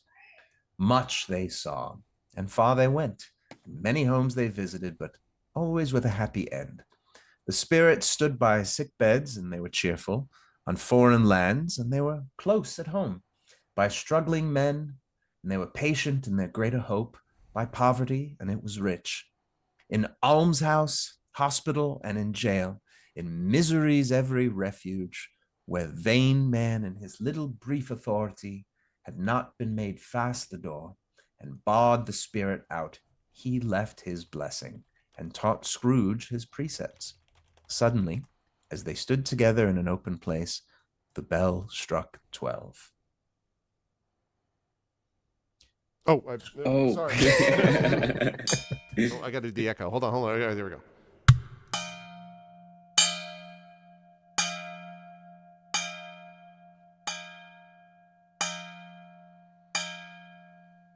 Three, 6, 4, 1, 2. I got it without it. 12. Get on. Scrooge looked about him for the ghost and saw it no more. As the last stroke ceased to vibrate, he remembered the prediction of old Jacob Marley, and lifting up his eyes, beheld a solemn phantom, draped and hooded, coming like a mist along the ground towards him. Bring out your dead. Which sends us to the end game of the Arvocalist performance of Charles Dickens' A Christmas Carol. And it is the, not quite the last chapter, but the last of the spirits, entitled The Last of the Spirits. Aptly named. Oh, and good work on the narration, Russ. Sorry. Rob's. Damn it. Sorry. Just said the first word. Sorry. No, that's fine. You should definitely give Russ a round of applause. Yes, good job, Russ. Thank you. Sorry. Moving on to the next narrator. I apologize. A round of applause. I must get back into character now. The phantom slowly, gravely, silently approached. When it came near him, Scrooge bent down upon his knee, for in the air through which this spirit moved, it seemed to scatter gloom and mystery. It was shrouded in a deep black garment, which concealed its head, its face, its form, and left nothing of it visible save one outstretched hand. He knew no more, for the spirit neither spoke nor moved. I am in the presence of the ghost of Christmas yet to come. Ghost of the future. I fear you more than any specter I have seen. But as I know your purpose is to do me good, and as I hope to live to be another man from what I was, I am prepared to bear your company. And do it to the tune of 10 gifted subs. Thank you so much. Wow. Yeah, I'm gonna have to shut off the notifications in a second. Thank you for the 1, 2, 3, 4, 5, Oh, no, 6, it's gonna keep 7, going. 8. No, I'll shut it off. 10. Oh, okay. I think it's like 10 or Suddenly, 11 subs. Scrooge- Thank you, Suddenly, Helmus. Scrooge noticed that 10 gifted subs were given to Richard. Which I And the think spirit said, I think that actually might bring us to. I think that's a new record. I believe that's going to bring us over 150 subs for the channel. Thank you so much, Illness. 10 subs. Thank you Awesome. so That's much, awesome. Illness. That's really kind Totally of you. okay that the sounds ruined the mood. That's Yeah, okay. I'm gonna shut off the notifications. I am honored to have heard that during this very scary moment that I'm currently in. Seriously. Okay, there we go. As I Thank gaze you so upon much, this Illness. outstretched hand before me. Shall I'm I? prepared to bear you company and do it with a thankful heart. Will you not speak to me? It gave him no reply. The hand was pointed straight before them. Lead on! Lead on! Night is waning fast, and it is precious time to me, I know. Lead on, spirit! They scarcely seemed to enter the city, for the city rather seemed to spring up about them. But there they were, in the heart of it, on change amongst the merchants. The spirits stopped beside one little knot of a businessman. Observing that the hand was pointed to them, Scrooge advanced to listen to their talk. No, Said a great fat man with a monstrous chin. I don't know much about it either way. Only know he's dead. When did he die? Inquired another. Last night, I believe. Why? What is the matter with him? I thought he'd never die. God knows. Said the first with a yawn. Ugh. Russ, how about you be the red-faced gentleman? What has he done with his money? Asked a red-faced gentleman. Sorry, I don't know where my accent went. I haven't heard. Said the man with the large chin. Company, perhaps. He hasn't left it to me. That's all I know. Bye-bye. Bye-bye. Bye-bye. Scrooge was at first inclined to be surprised that the spirit should attach importance to conversation apparently so trivial, but feeling assured that it must have some hidden purpose, he set himself to consider what it was likely to be. It could scarcely be supposed to have any bearing on the death of Jacob, his old partner, for that was past, and this ghost's province was the future. He looked about in that very place for his own image, but another man stood in his accustomed corner, and though the clock pointed to his usual time of day for being there, he saw no likeness of himself among the multitudes that poured in through the porch. It gave him little surprise, however, for he had been revolving in his mind a change of life, and he thought and hoped he saw his newborn resolutions carried out in this. They left this busy scene and went into an obscure part of the town, to a low shop where iron, old rags, bottles, bones, and greasy offal were bought. A grey-haired rascal of great age sat smoking his pipe. Scrooge and the Phantom came into the presence of this man, just as a woman with a heavy bundle slunk into the shop. But she had scarcely entered when another woman, similarly laden, came in too, and she was closely followed by a man in faded black. After a short period of blank astonishment, which the old man with the pipe had joined them, they all three burst into a laugh. Okay, let's the charwoman, who's the first person to speak, let's make that Rem. For the laundress, who's the woman that responds to her, let's make that Russ. And I guess Zach can play Old Joe. who's kind of the, right, you're just, that kind of thing, sort of voice. Is Joe the one who says you couldn't have met in a better place? That's the person- case. Yes, that's right. Yeah. Yes. Okay. Got it. So the first person to None speak of is. them have names. Yeah, I know. The Yeah. first Best of person to luck, speak everyone. is let the charwoman alone to be alone first. Mm-hmm. Let the charwoman alone to be the first. Cried she who had entered first. Let the laundress alone to be the second, and let the undertaker's man alone to be the third. Look here, old Joe. Oh, look here, old Joe. Here's a chance. If we haven't all three met, here without meaning it. You couldn't have met in a better place. You were made free of it long ago, you know. The other two ain't strangers. Sam Elliott, ladies and So, gentlemen. some people call it a sling blade. I call it a Christmas carol. It started I'll somewhere have and a now it's sarsaparilla, please. Yeah, it's slowly become Sam Elliott. He's the dude for his time and place. What have you got to sell? What have Half you a got to minute's- sell? Half a minute's patience, Joe, and you shall see. What have you got to sell? I think so.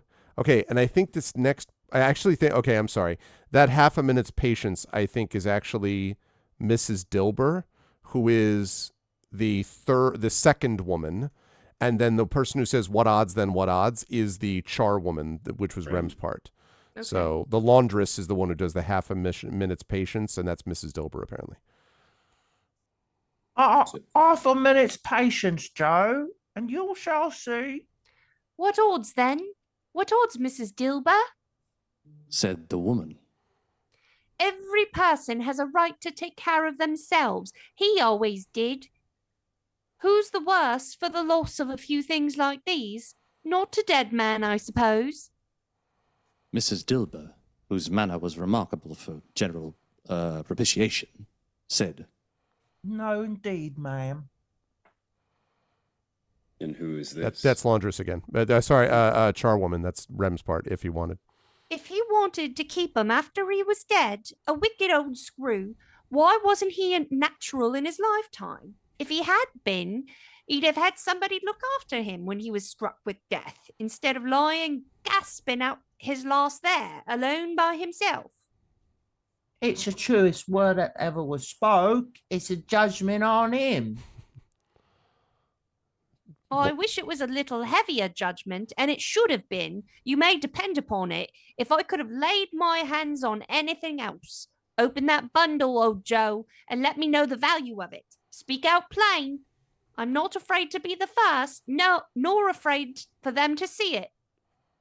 Joe went down on his knees for the greater convenience of opening the bundle, and dragged out a large and heavy roll of some dark stuff. What do you call this?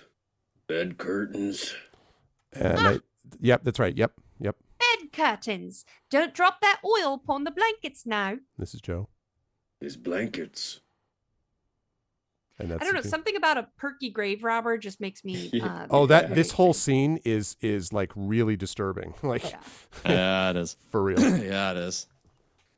Whose else's do you think? He isn't likely to take cold without 'em, I dare say. Ah! You may look through that shirt till your eyes ache, but you won't find a hole in it, nor a threadbare place. It's the best he had, and a fine one, too. They'd have wasted it by dressing him up in it if it hadn't been for me. Scrooge listened to this dialogue in horror. As opposed to a horror, which is a dance, it is in horror. Spit. I see.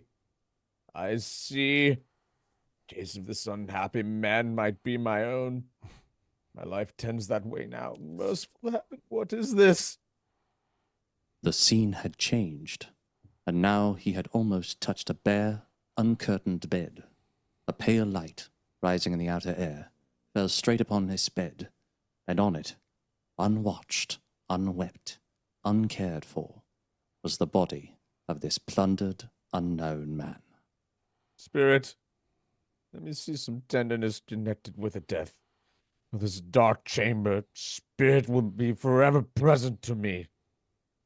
The ghost conducted him to poor Bob Cratchit's house, the dwelling he had visited before, and found the mother and the children seated round the fire. Quiet, very quiet.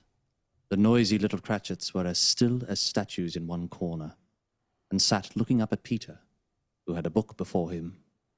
The mother and her daughters were engaged in needlework, but surely they were very quiet. And he took a child and set him in the midst of them. Where had Scrooge heard those words? He had not dreamed them. The boy must have read them out as he and the spirit crossed the threshold. Why did he not go on? The mother laid her work upon the table and put her hand up to her face. Colour hurts my eyes. She said. The colour.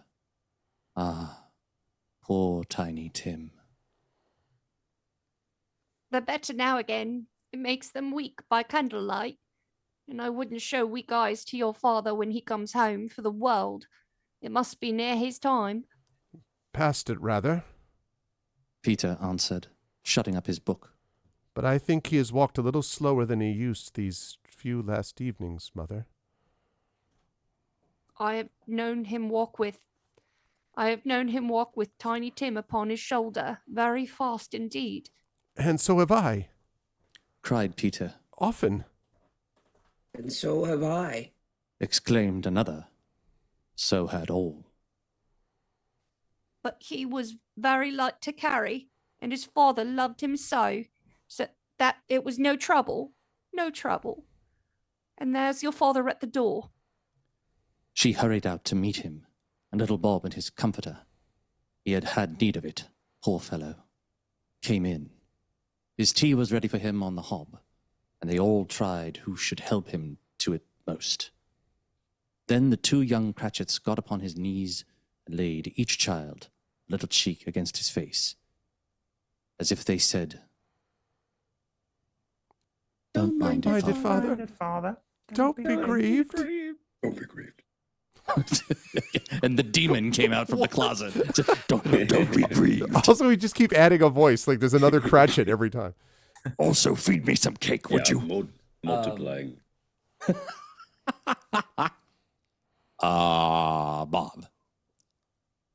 Bob was very cheerful with them and spoke pleasantly to all the family. He looked at the work upon the table and praised the industry and speed of Mrs. Cratchit and the girls. They would be done long before Sunday, he said. Sunday? You went today then, Robert? Yes, my dear. Returned Bob. I wish you could have gone. It would have done you good to see how green a place it is. But you'll see it often. I promised him that I'd walk there on a Sunday. My little child. My little child. He broke down all at once. He couldn't help it. If he could have helped it, he and his child would have been farther apart, perhaps, than they were. Doctor, Said Scrooge. something informs me that our parting moment is at hand. I know it, but I know not how. Tell me, what man that was? The covered face, whom we saw lying dead. The ghost of Christmas yet to come conveyed him to a dismal, wretched churchyard. The spirit stood among the graves and pointed down to one. Before I draw near to that stone which you point, answer me one question. Are these the shadows of things that will be? Or are they the shadows of things that may be only? Still the ghost pointed downward to the grave by which it stood. Men's courses will foreshadow certain ends, to which if persevered in they must lead. If the courses be departed from, the ends will change. Say it thus with what you show me! The spirit was immovable as ever. Scrooge crept toward it, trembling as he went, and, following the finger, read upon the stone of the neglected grave his own name. Ebenezer Scrooge. Am I that man who lay upon the bed? No, Spirit. Oh, no, no, Spirit! Hear me. I am not the man I was. I will not be. That man I must been for this intercourse. Why show me this if I am past all hope? Assure me that I yet may change these shadows you have shown me by an altered life. For the first time, the kind hand faltered. I will honor Christmas in my heart and try and keep it all the year. I will live in the past, the present, and the future. The spirits of all three shall strive within me. They will not shut out the lessons they teach. Oh, tell me I may sponge away the writing on this stone. Holding up his hands in one last prayer to have his fate reversed, he saw an alteration in the phantom's hood and dress. It shrunk, collapsed, and dwindled down into a bedpost. Yes, and the bedpost was his own. The bed was his own. The room was his own. Best and happiest of all, the time before him was his own to make amends in. He was checked in his transports by the churches ringing out the lustiest peals he had ever heard. Running to the window. Do-do-do-do. Mississippi Queen. No, sorry. Different pill. Yes, and everyone was confused as to what the hell that was. Running to the... running to the... Damn it. It's always this first word of the sentence that just knocks me out of the accent. Running to the window, he opened it and put out his head. No fog, no mist, no night. Clear, bright, stirring, golden day. What's today? Cried Scrooge, calling downward to a boy in Sunday clothes, who perhaps had loitered in to look about him. Eh? What's today, my fine fellow? Today? Why, Christmas Day. It's Christmas Day. I haven't missed it. Hello, my fine fellow. Hello. Do you know the poulterers? In the street next... in the next street, but one at the corner. I should hope I did. An intelligent boy. A remarkable boy. Do you know whether they've sold the prize turkey that was hanging up there? Not the little prize turkey, the big one. What? The one as big as me? What a delightful boy. It's a pleasure to talk to him. Yes, my buck. It's hanging there now. Is it? Go and buy it. What, yeah? No, I'm in earnest. Exclaimed the sorry. boy. Sorry, I have to... Go ahead. Exclaimed the boy. No. I'm in earnest. No. Buy it. Tell them to bring it here. Then I give them direction where to take it. Come back with the man, and I will give you a shilling. Come back with him in less than 5 minutes. I'll give you half a crown. The boy was off like a shot. I'll send it to Bob Cratchit's. He shan't know who sends it. It's twice the size of Tiny Tim. Joe Miller never made such a joke as sending it to Bob's would be. The hand in which he wrote the address was not a steady one, but write it he did, and somehow. And went downstairs to open the street door, ready for the coming of the poulterer's man. It was a turkey. He never could have stood upon his legs, that bird. He would have snapped him short off in a minute, like sticks of sealing wax. Scrooge dressed himself, all in his best, and at last got out onto the streets.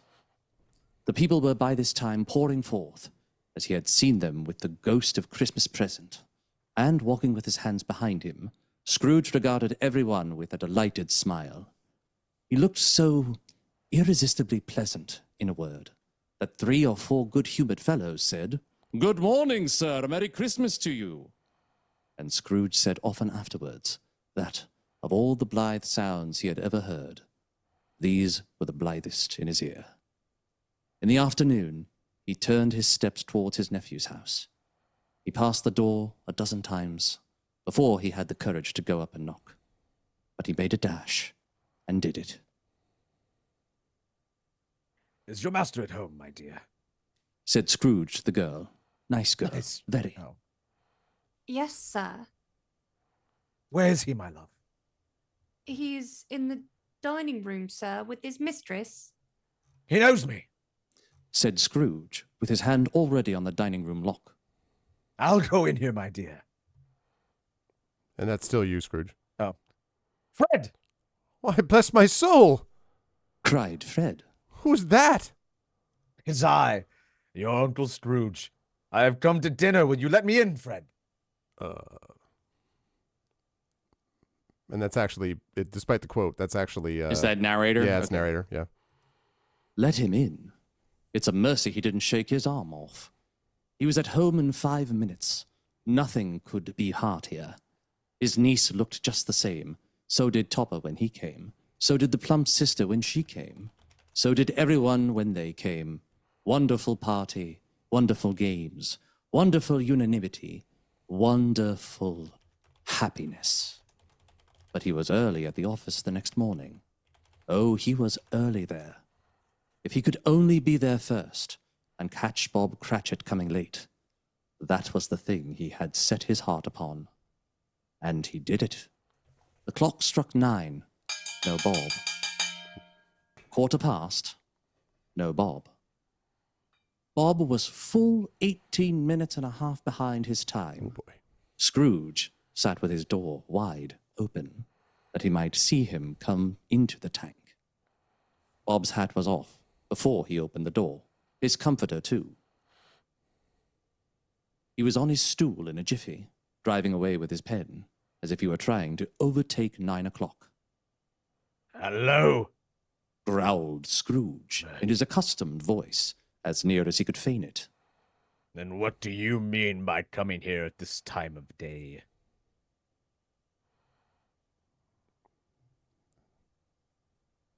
Cratchit. Oh, I'm very sorry, sir. I'm behind my time. You are?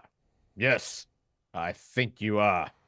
Step this way, if you please. Sorry. It's only once a year, sir. It shall not be repeated. I was making a rather merry yesterday, sir. Now tell you what, my friend. I'm not going to stand this sort of thing any longer, and therefore... Scrooge continued, leaping from his stool and giving Bob such a dig in the waistcoat that he staggered back into the tank again. And therefore, I'm about to raise your salary. Bob trembled and got a little nearer to the ruler. A Merry Christmas, Bob!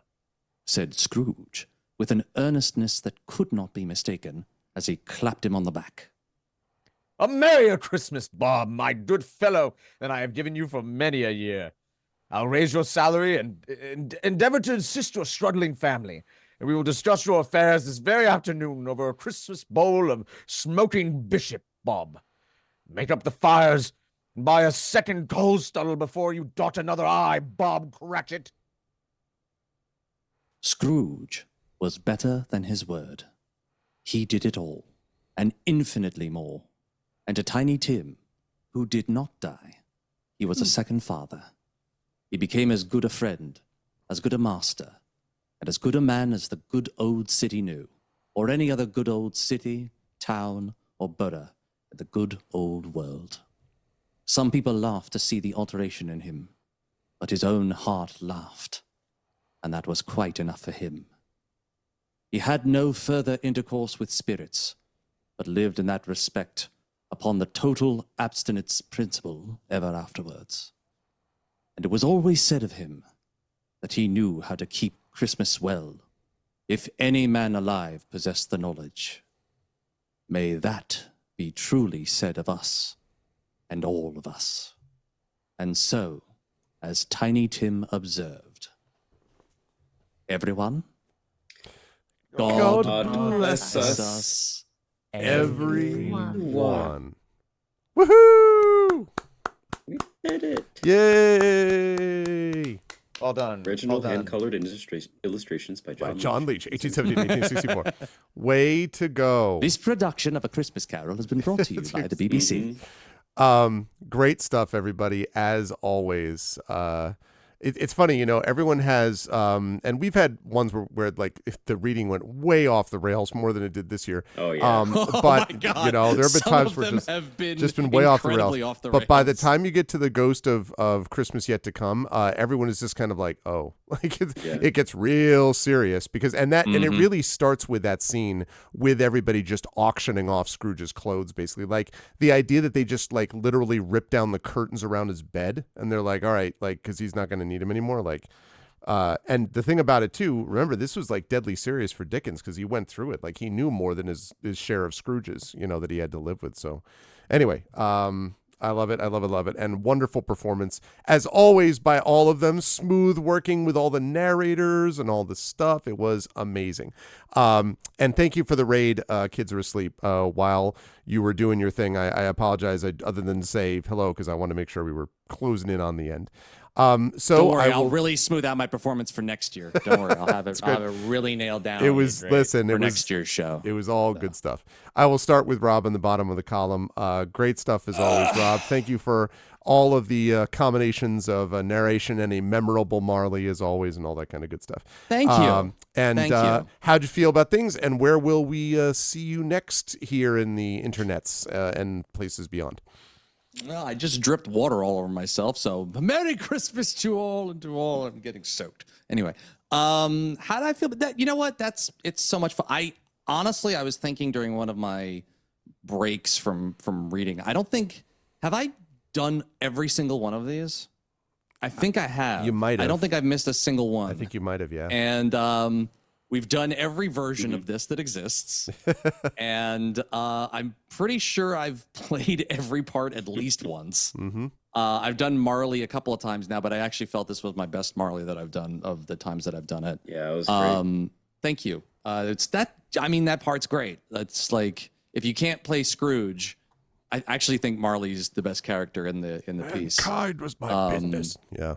Oh God, I love that line. And there's so many good productions of this, so many good movies of this. But I love was it F. Scott Fitzgerald? Is that not F. Scott Fitzgerald? Who's the really famous production of this? The famous movie of this? There's George C. Scott. There's George C. Scott. That's the one I was thinking of. Yeah. The Marley in that is particularly good. Yeah. If you haven't seen that. Also, the Muppets one is surprisingly the fact fun, that it's the judges, that it's Waldorf and Stellar is the freaking best. Like, it's really Whoa! It's a piece of work. Oh man, it's so good. It's great. I'm Incidentally, gonna go watch it as people have always said, A Muppet Christmas Carol, arguably of all the productions, is as close, and I'm not joking, as close as to Dickens' actual work as you're going to get. And part of that is because Michael Caine plays Scrooge as serious as a heart attack. Like and he said that he's like, I was like, I wasn't going to make it a children's show. He's like, and he still to this day says that was maybe one of his top 3 or 4 roles ever,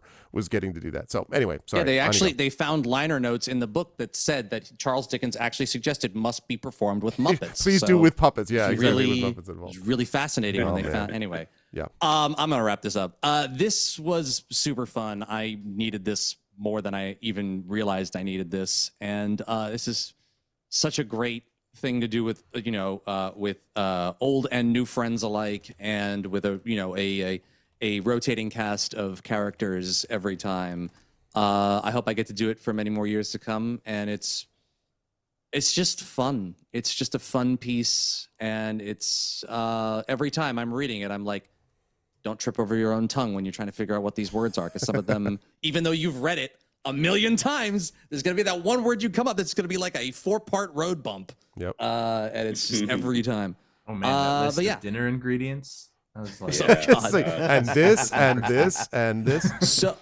So I know I'm already running over my allotted time for the outro, but I just will say the time we read the full version of this and we went through that scene, I nearly ran out of air. Yeah. I think the room I was in, it was like if they had checked for the O2 meter, it would have been on empty in there. I do have to say, by the way, that story is now, this story was written 1843, right? 180 years ago. For a 180-year-old story, this reads pretty goddamn well. I mean, I totally agree with you. I agree with you entirely, but I sometimes think about that and I'm like, you know what? Like, I had the misfortune of having to read some other things from the 1840s, and let me tell you, they did not hold up, but sorry. Anyway, Once again, I'm Darkside Rob. If you know me, you know where to find me. Twitch.tv/Darkside Rob. That's RAHB. I'm playing a lot of variety games right now. If you want to drop me a follow, I'm currently in the middle of Path of Exile 2, Stalker 2, and Indiana Jones 2. No, sorry, Indiana Jones and the Great Circle. And I'm doing December of Souls, where I'm playing a whole bunch of different Souls games, but mostly trying to get through Elden Ring and get to the DLC. So yeah, if you want to see some of that crazy stuff, come drop me a follow, and I'll also be doing some voice acting work and some music production work on there. So you can find me there. I'm Darkside Rob on Blue Sky, Instagram, TikTok, or actually, that's not true. It's all different on all those platforms. So just go find me at linktr.ee/Darkside Rob, RAHB, and you'll find all of my socials there. And yeah, happy holidays, everybody. Happy holidays, everybody. I did this with tonight. It was so awesome. Happy holidays. To you, Arv, and to your whole family, and to everybody in the chat. Merry Christmas, Happy Hanukkah, Happy Kwanzaa. Merry Christmas to all, and to all. I'm exhausted. Who's next? Okay. Thanks, Rob. Love Good luck with everything. Also, thoughts with your mom on the surgery, and please keep us posted. But thank you, my friend. Yeah. I absolutely will. But thank you as always. Indy, Scrooge. And I'm going to go watch Scrooged. I'm going to go watch Scrooged now. The best. Great work, Indy, as Scrooge. It was a lot of fun to watch. I hope it was fun to actually play it. The transformation in Scrooge, one of my favorite sections is always the part where he comes out. He's like, "Oh, what a wonderful boy, a remarkable boy," because like he's just like, "I saw my own death, and I'm not dead yet," and like there's a lot of joy associated with that. I have a chance. I have a chance. So that was really good stuff, and I hope you enjoyed doing it as much as it seemed like you were having fun doing it. How'd you feel about today, having fun with that, and so on, and where will the lovely folks see you on the internets and beyond? Honestly, just a privilege and a joy to be able to do this. So thank you, as always, for just hosting this, doing the whole thing. Thank you to every single one of you guys, above and below. You guys are all incredible. So thank you for allowing me to be part of this. I wanted to do this since last year, so getting to finally do it, and I hope that I did it some form of justice, and that you guys enjoyed. And you can find me at the usual spots. Bravissimo. Excellent work. Oh, thank you. Also, I followed you already, by the way. And yeah, you can find me here. I'm Indy, INDY, and yeah, thank you again. Thanks, Indy. Great stuff today. Rem, great stuff as well in a varied list of roles. And I liked the idea that we had Mrs. Cratchit, which was compared with, well, Bob, that type of thing is compared to a much more refined narrator voice. And, of course, the Ghost of Christmas Past in this sort of airy, light, vaguely troubling, because of how pure the voice sounds, all that stuff. So good work tonight, as always. And I hope as well that you got a bit of, it sounds weird, but a bit of restfulness in getting away from other concerns and worries, at least for a little while. It was really nice. It was nice to focus on reading along and relaxing. And my brain is starting to shut down now. But I haven't gotten to practice dialects in a while, so I don't get to do this stuff that much anymore. So it was fun to bring it back out and dust it off a little bit. So no, I'm happy to be here. Put me a little more in the holiday spirit than I've been, because all I do is work all day, every day. Yeah. And then I go to bed, and then I get up and work some more. I love what I do, I swear. Still, it's nice to get a break from it, on occasion. And it was good company, so. Well, thank you, Rem, and happy holidays to you as well. And make sure you follow all the things with Rem with Catalyst and elsewhere. But most of all, Rem, get some rest if you can. And thank you as always. Zach, my friend, great stuff from you as always. I loved both the narrator voice and then I've had this experience with Trent as well, where you're like doing the deep narrator voice. And then he realized, and then it's like Fezziwig. He's like, well, boys, he has to like drop even lower, like increase bass, basso profundo. So I was enjoying that quite a bit. And you've had a chance to see, again, various iterations of Scrooge, of Cratchit, of all this stuff. So it's always fun to watch it with someone else along with you, and Rob has done all of these as well, to see these different permutations and so on. So so good work on all of that as always. And yeah, any parting thoughts about all that, and where will the lovely folks find you here and beyond in the internets? It's always a great story to narrate and voice characters for with the cast. Always a good challenge to kind of see how you can voice something differently from year to year. And yeah, no, a great story overall as well, and a good reminder of the past, the present, and the future. So I always look forward to it. It's always such a pleasure. It's a great time to see our alums as well, which is good. And the people will find me as part of Gen GMs, our podcast, vodcast thing that we have going here, talking about GMing. Also, as part of our vocalist next year, Expedition from the Mysterious Peaks, which is back rolling. Well, Yep. Which is back rolling with some new cast. And then you'll find me on my own channel. Hopefully, I'll be streaming soon. I have the parts to assemble and build my own PC finally, because believe it or not, I have used Macintosh computers my entire life and never had a Windows computer. So that'll be a first. Zach, if you need any assistance with that, I don't know if you're in my Discord, but I have a bunch of PC people who would be happy to help. Perfect. I'll send you an invite over there if you want. Oh yeah. And then you'll find me in other places in Q1 of 2025, places you may have heard of, but that I cannot speak about yet. But lots of cool and amazing things coming up, and happy to be here, happy to voice stuff with you, and see you all soon. Good stuff. Thank you, Zach. Good work again, as always. And last but certainly not least, Russ, again, excellent work as well. And we did, in fact, manage to get, if the joke aside about your children, they did remove themselves They were from, totally, yeah. they totally did. And so we got a chance to get not just Cratchit, but also excellent narration work in there too, for the full, segment. And it was one of the longer segments too, as far as the narration. So, and like listing off about 35 roughly things, that they all had at this Christmas meal. So, but it was great stuff. And I definitely think we've done this where Russ has had maybe like 3 lines. Yeah, I know. That was really, exactly. I was really glad that Russ got a full out, part this time around, in this way. I've certainly never done the narrator before. So yeah. So how did you feel about it? How did you feel about doing this stuff before, and where can the people find you on the internet, etc.? Yeah, that section in particular, it was challenging, and then it also reminded me of like a Monty Python sketch, which absolutely must have been influenced by Dickens, as they like list off 100 things. So a lot of fun, really great to meet the new Arvocalists, Indian Rem, and good to work with Zach and Rob, the old boys. And Arv, thank you for having me back. I definitely missed being part of this, because it now conflicts with the West Coast dinner hour and the many children who won't remove themselves. In terms of where you guys can find me, let's see.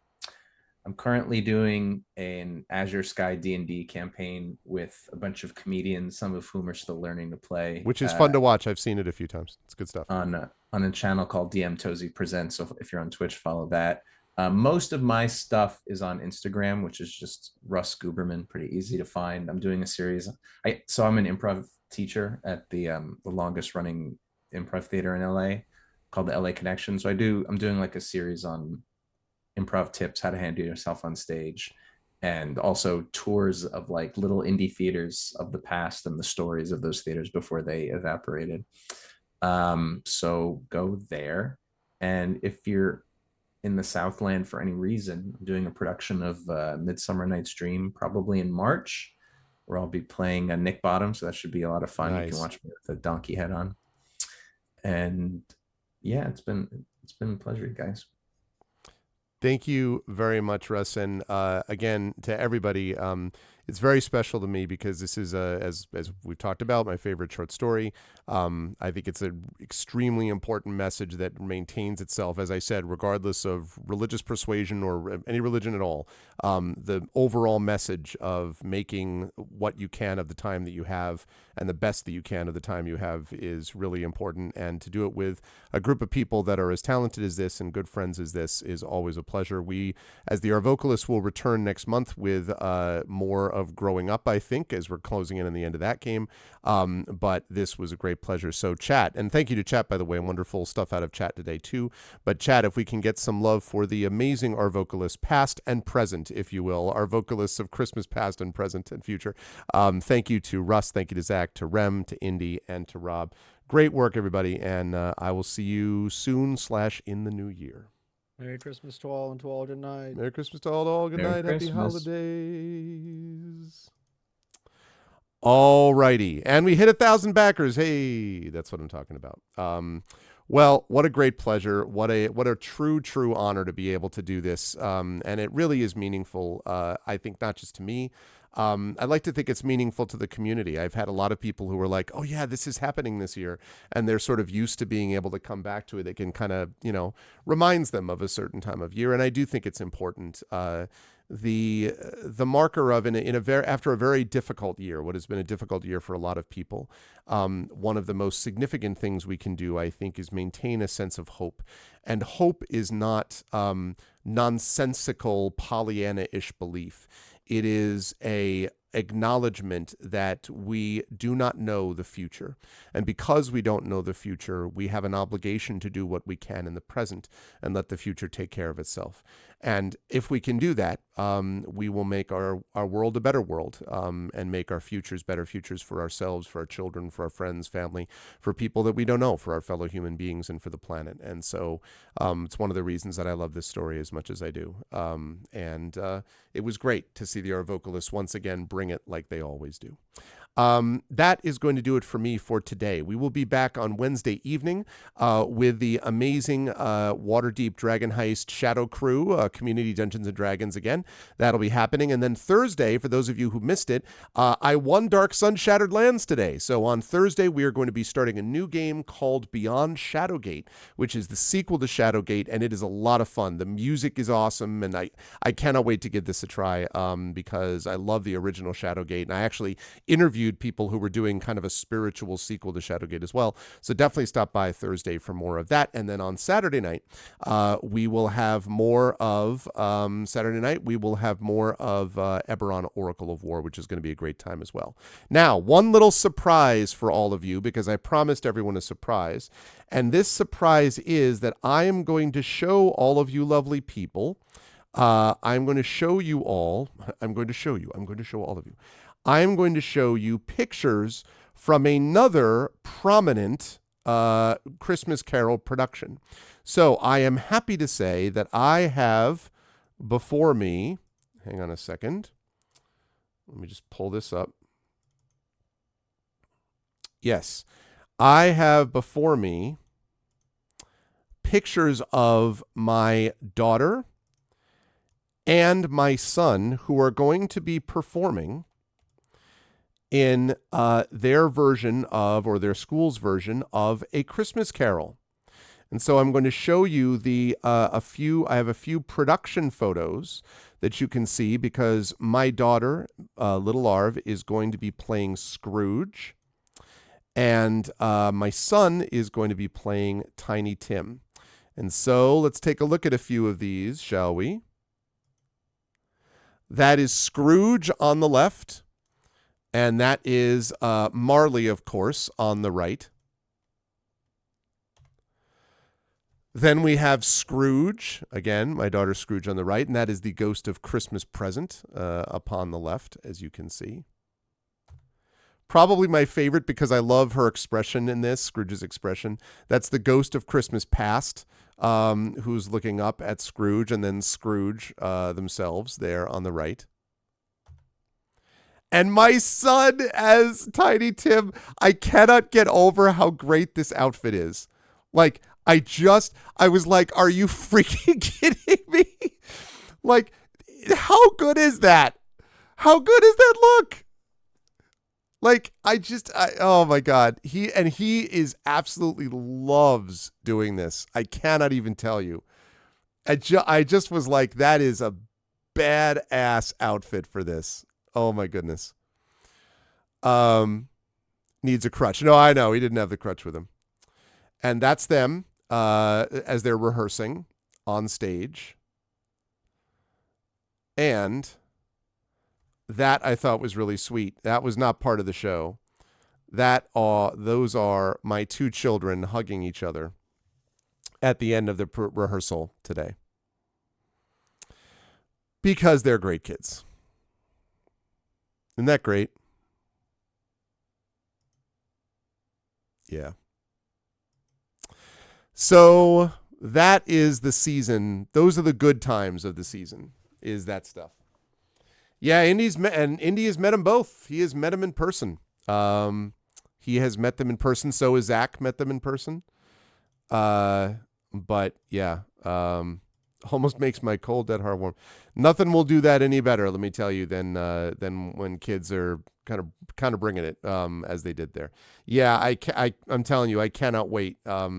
My favorite story with two of my three favorite people, my third being my wife, two of my three favorite people in the world on stage. That's not bad. That's not bad. Could be a lot worse. So I'm very excited to see that. So that is going to be happening tomorrow night. But as I say, we will be back Wednesday night. While I'm watching that, you'll have Community D&D going along. And then Thursday, Beyond Shadowgate. And then, as I say, Saturday night for more Eberron, Oracle of War. And next week, remember, next Tuesday, we have the holiday show. My family will be playing a game for all of you during the day. And then we will have after that, and that's going to be I don't know if that's the Patreon Field Chet Cho's Game of the Month. I don't think that's the Patreon Field Game of the Month next week. I think that's the Game of the Month. I need to remember. I think I do my family stream, and then I do the game of the Patreon Field Chet Cho's Game of the Month, which is Caves of Cood. I think I have to look at it, but anyway. And then in the afternoon will be more Songs of Conquest over on GOG.com's Twitch channel. That will be Christmas Eve. Then we'll have hopefully a Merry Christmas, everyone. And the week after, then, more stuff going on next week I won't get into. But 2 weeks from now will be January 31st. That will be that'll be December 31st, which is New Year's Eve. And that will be the Game of the Year show. And that's where we will rank all the games. We will talk about the 2024 that was, the 2025 that is to come, and so on. So that is the plan for the next couple of weeks. So that is going to do it for me for today. I do think we're going to do a raid today because we have some people that are here. So let me just double check quickly and make sure what we've got. Hang on just a second. Let me see who's got it. Okay. Yes. All right. I know who we are going to raid. I know why. I know for whom the bell tolls. Okay, yes. Right. So the raid are very simple. If you are not a sub, you are going to do this, which is the Arvanauts Have Landed, followed by Twitch raid. If you are a sub, you're going to do this, which is the Arvanauts Have Landed, Arvany Hype, Arvany Roar, Arvany Switch, Arvany Love, Arvany Blown, Arvany Who, Whoa, Arvany Crit Hit, Arvany Hype, all the Arvanys, when you are brought over automatically to the person that we are going to raid. I've already gone over this a million times, so I'm just going to say you already know what to do. Follow all the things. Please go to the YouTube, subscribe to the YouTube. Thank you if you were on the YouTube channel, !ArvTube, !ArvCode the Discord, Twitter, !ArvTweets, Blue Sky, !ArvSky, website, arvanl1.com, !Arv shop for the merchandise area, !Arv Treon for the Patreon. Thank you so much as well to Hillness, because I believe, thanks to Hillness and his generous gift today, we have now reached the channel goal. I believe that is the case, that we have reached the channel goal of... let's see. We have reached the channel goal. Why can I not find...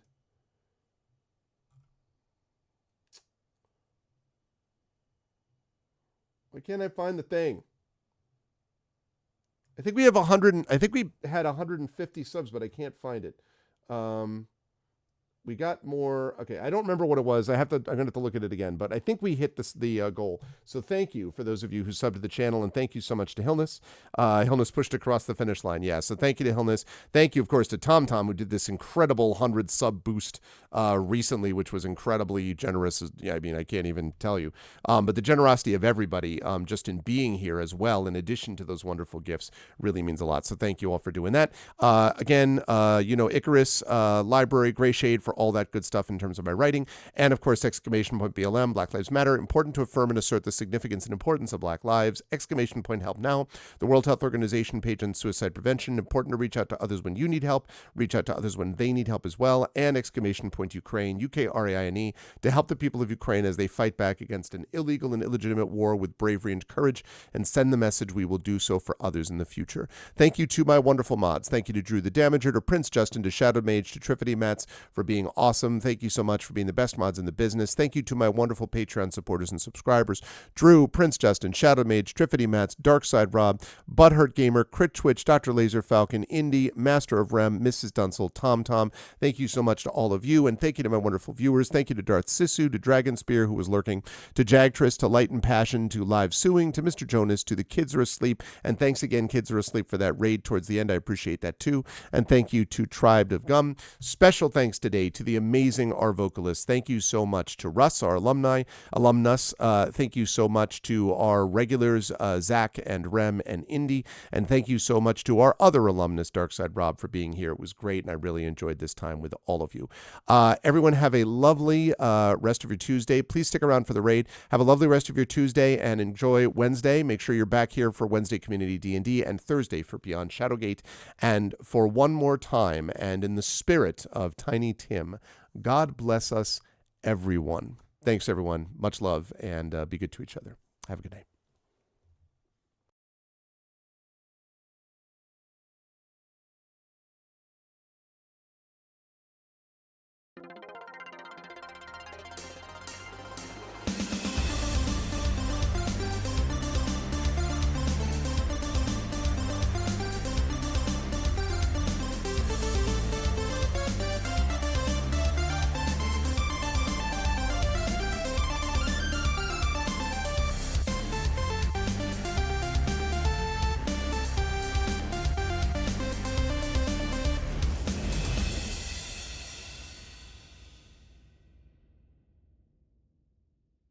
Ha.